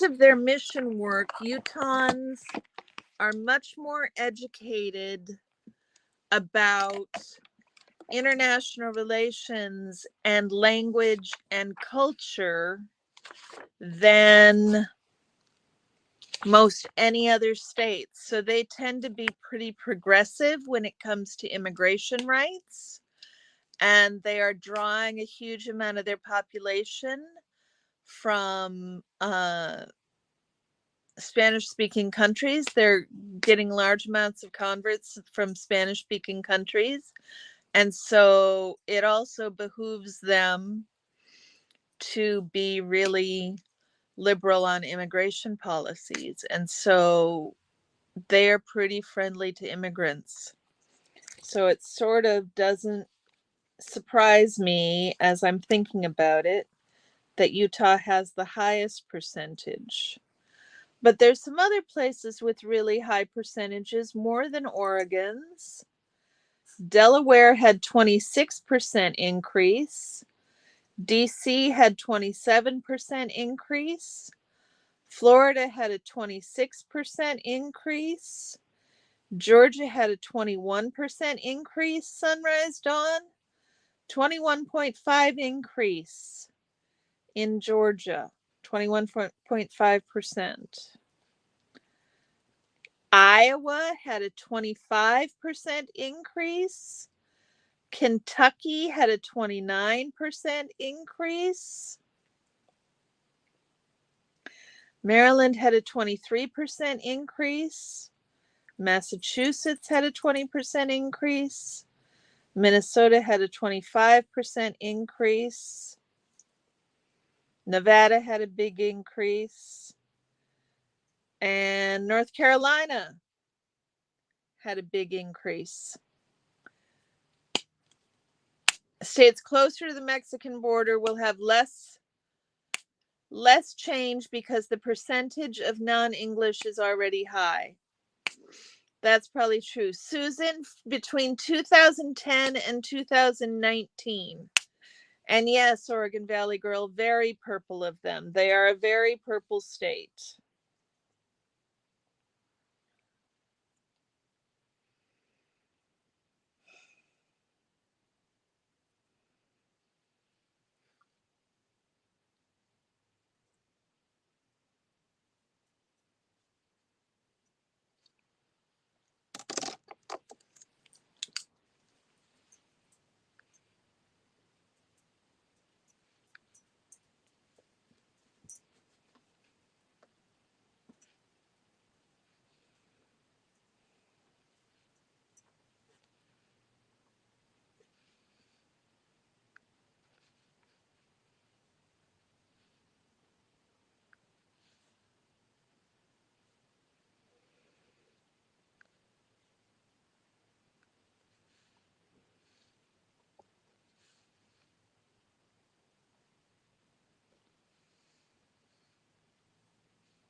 Dawn, are you still here? Listening, maybe?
Susan, Dawn's still here, in case you're not watching.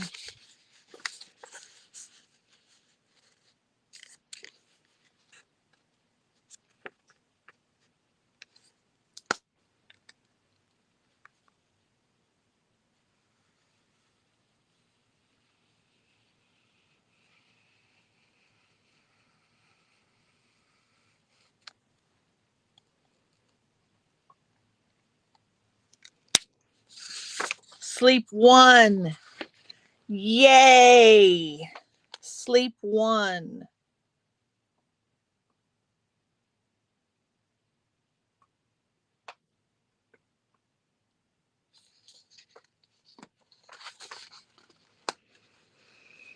Okay, next quiz question, guys.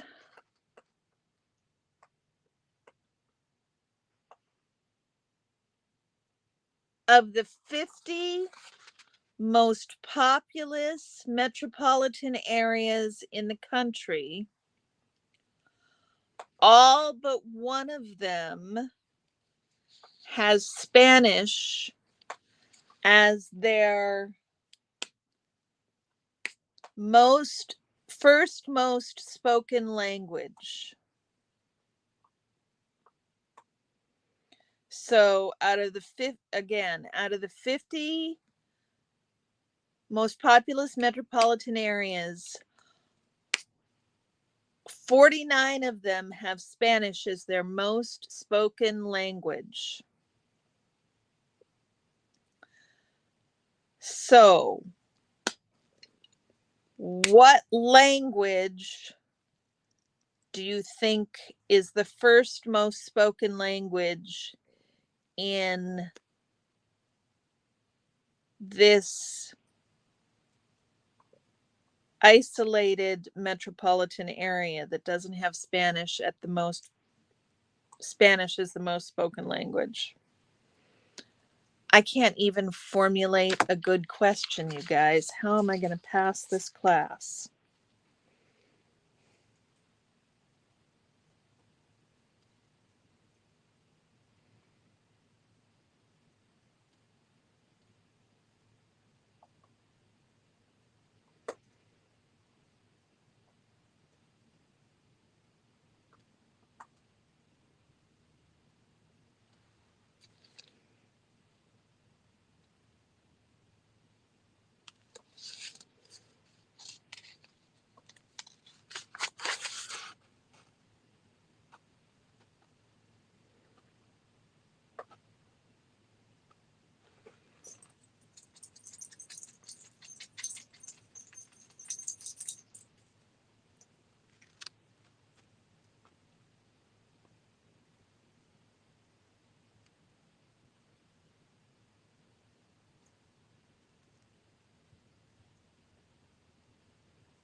You guys don't seem to be jumping up and down to answer that question.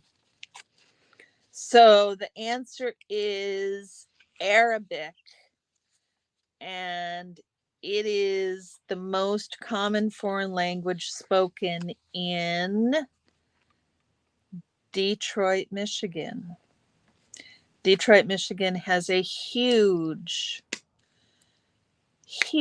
Arab population, larger than any place else in the country, I believe. And that would be reflected in that statistic.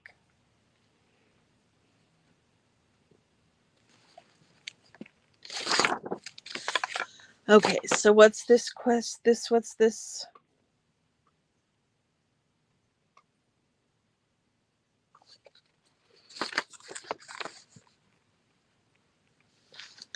Why there? I do not know why there off the top of my head, Susan. My guess is that it's a similar reason to Minnesota having a large population of Hmong and Somali people. That Dearborn and Detroit must have had really strong immigrant programs. And then what happens is you get a situated population of immigrants into a regional area, and that will tend to draw more immigrants from a specific region into that geographic area.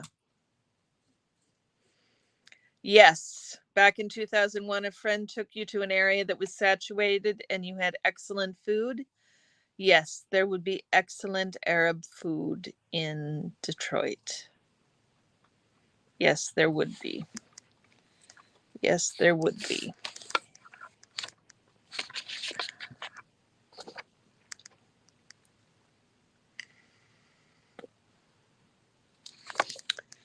So, what I can say about multilingualism, yeah, it's pretty amazing, isn't it, Susan? What I can say about multilingualism in Portland is that it surprises me that Portland comes up as one of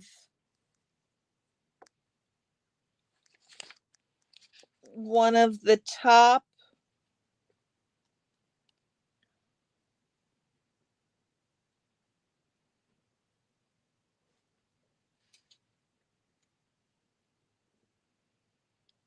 well, no, I'm not reading that right. Never mind. Cancel that thought. That thought makes no sense.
I'm not sure.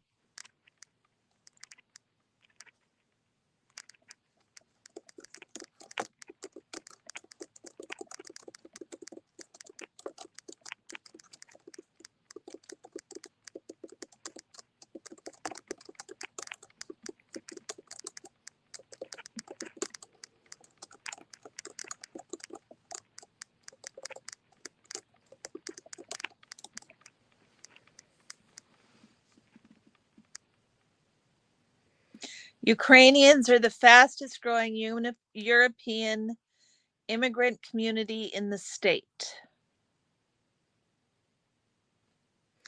A significant portions of Ukrainians live in the Seattle area, particularly Southwest Seattle and Kent, as well as Pasco.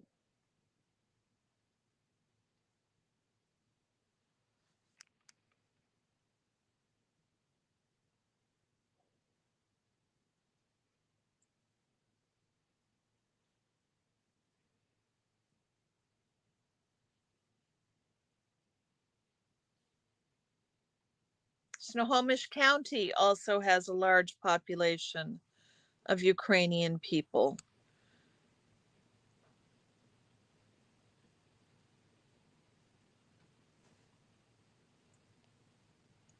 So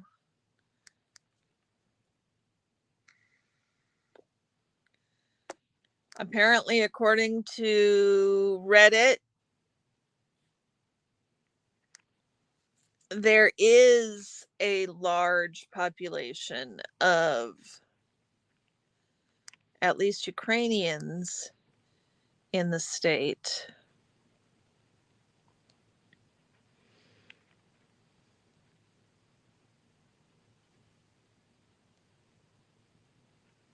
That's an old article, but you might find it interesting, Pamela.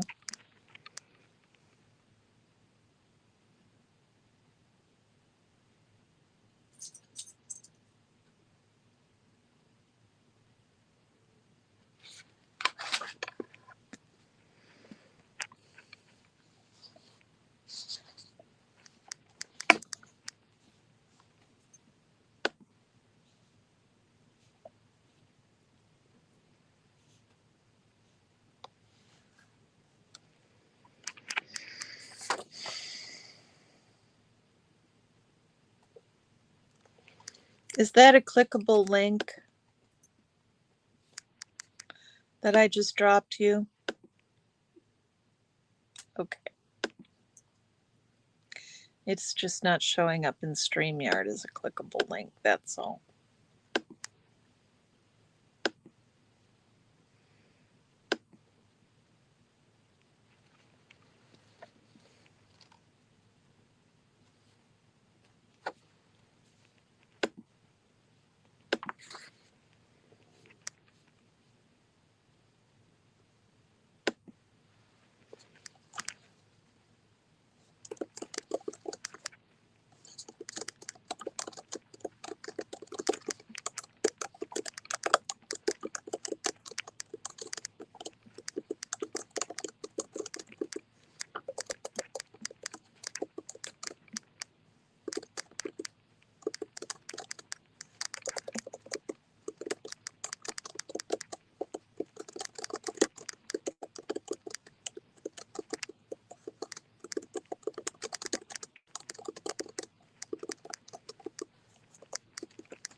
I'm glad you found it interesting, Susan.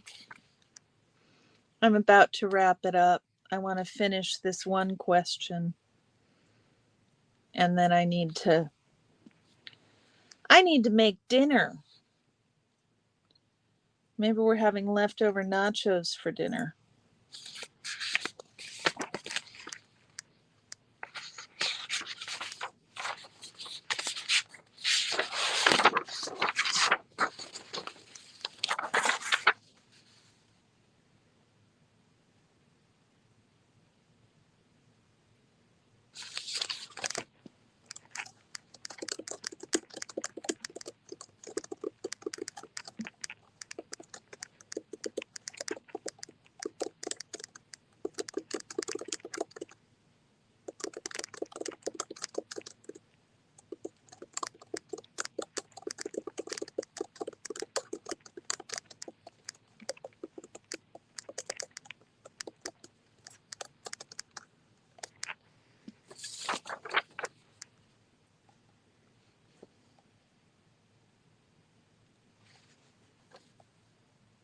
Roasted veggies, rice, and fried miso tofu.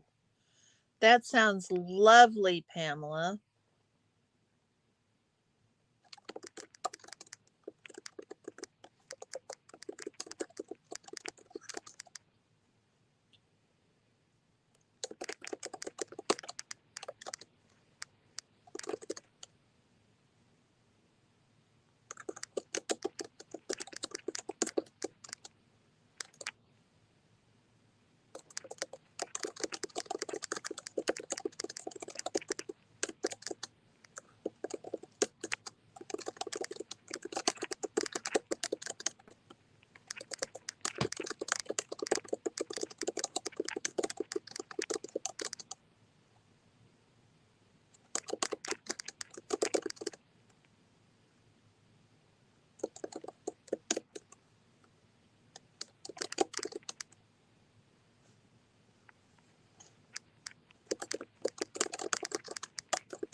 Did you get to see the eclipse? It was fully cloudy skies today, so I didn't get to see anything. Not that there was much going on in the Pacific Northwest.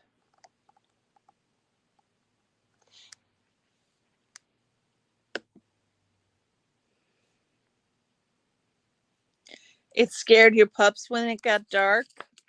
That's cute.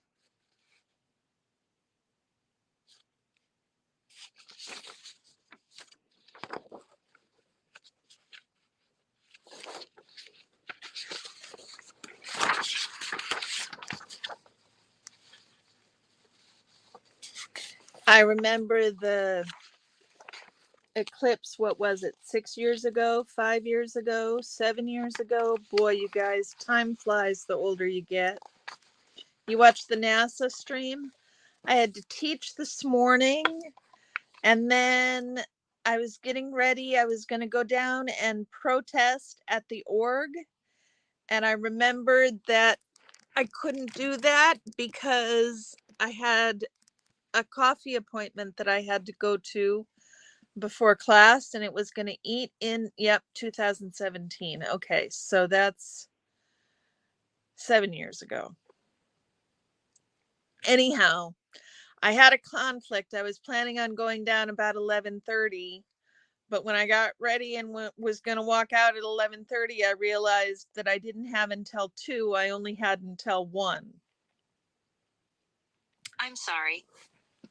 So anyhow, I was teaching this morning, and I suppose I could have watched some of the NASA stream while I was killing time waiting for it to be time to leave for class. But then I think I forgot. I was so frustrated that I couldn't go down to the org. And then it was probably just as well anyhow, because I got downtown and discovered that I hadn't charged my chair, so I had to walk to class, you guys.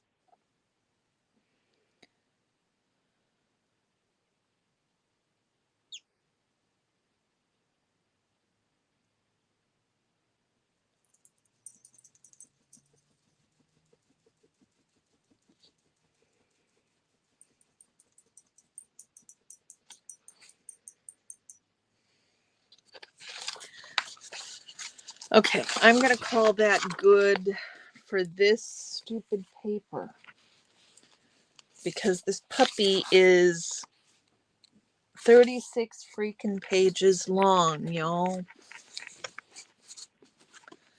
I'm going to call this good. And I'm going to look in the textbook now for the last answer to the question. And maybe... Oh, wow! That'll be cool to watch, Pamela. Maybe I can watch that tonight while I'm going to sleep. Not that I can watch it much while I'm going to sleep, but when I'm getting ready for bed and stuff. Okay, now what do I need to answer in the book? Sorry, guys, I'm not trying to keep you here for hours and hours and hours. I hope you're not just hanging. I mean, I hope you... Now I'm starting to sound like Reese, apologizing for having too long of streams. I suppose if you guys didn't want to be here, you would leave. You would make like a tree and leave.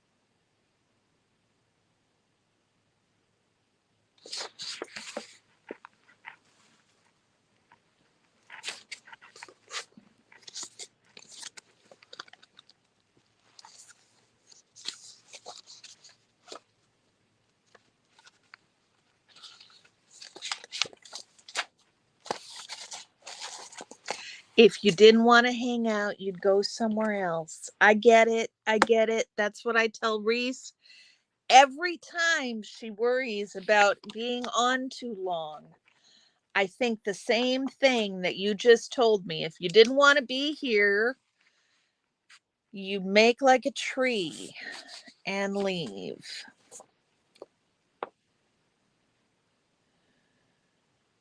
Okay, what are the differences? This is complicated now. God damn it. Pardon me, y'all. What are the differences between the strands of sociolinguistic and the major approaches to multilingualism? So first we've got the strands of sociolinguistics.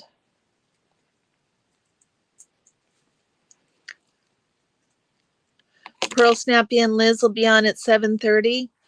Well, it sounds like I should bring this stream to a close. I need to have a little more room and space. I gotta actually think for this question, guys. So maybe it's best that I close out. Thank you all for spending your time with me while I study. I can't begin to tell you how much I appreciated having you guys here with me. It makes a huge difference in me getting my studying done. And for that, I appreciate all of you. So please go over and watch Pearl Snappy and Liz's live stream at 7:30.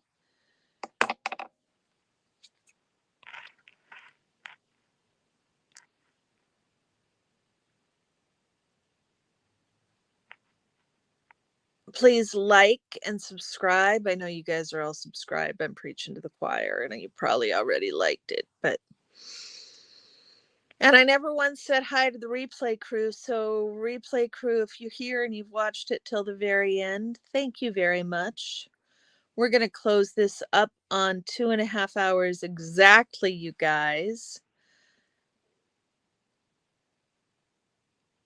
I'm glad you find it fun, Pamela. I kind of find it fun. It helps to talk these things out, and I'm less likely to talk them out loud to myself if I'm not on camera. And if I'm just videotaping myself, if I'm not live and I'm just videotaping myself, it doesn't work because I know nobody's there. So it makes a difference if I'm babbling out loud and there's actually maybe people listening. That would be a fun thing to study in sociolinguistics too. See, now I missed it. We're not going at exactly 2.3.00 because I messed up. Aren't I silly? Thanks, you guys, for coming. Thank you so much for helping me study. And I'll see you guys, I don't know, about the time Liz goes live with Pearl Snappy. Talk to you soon. Bye.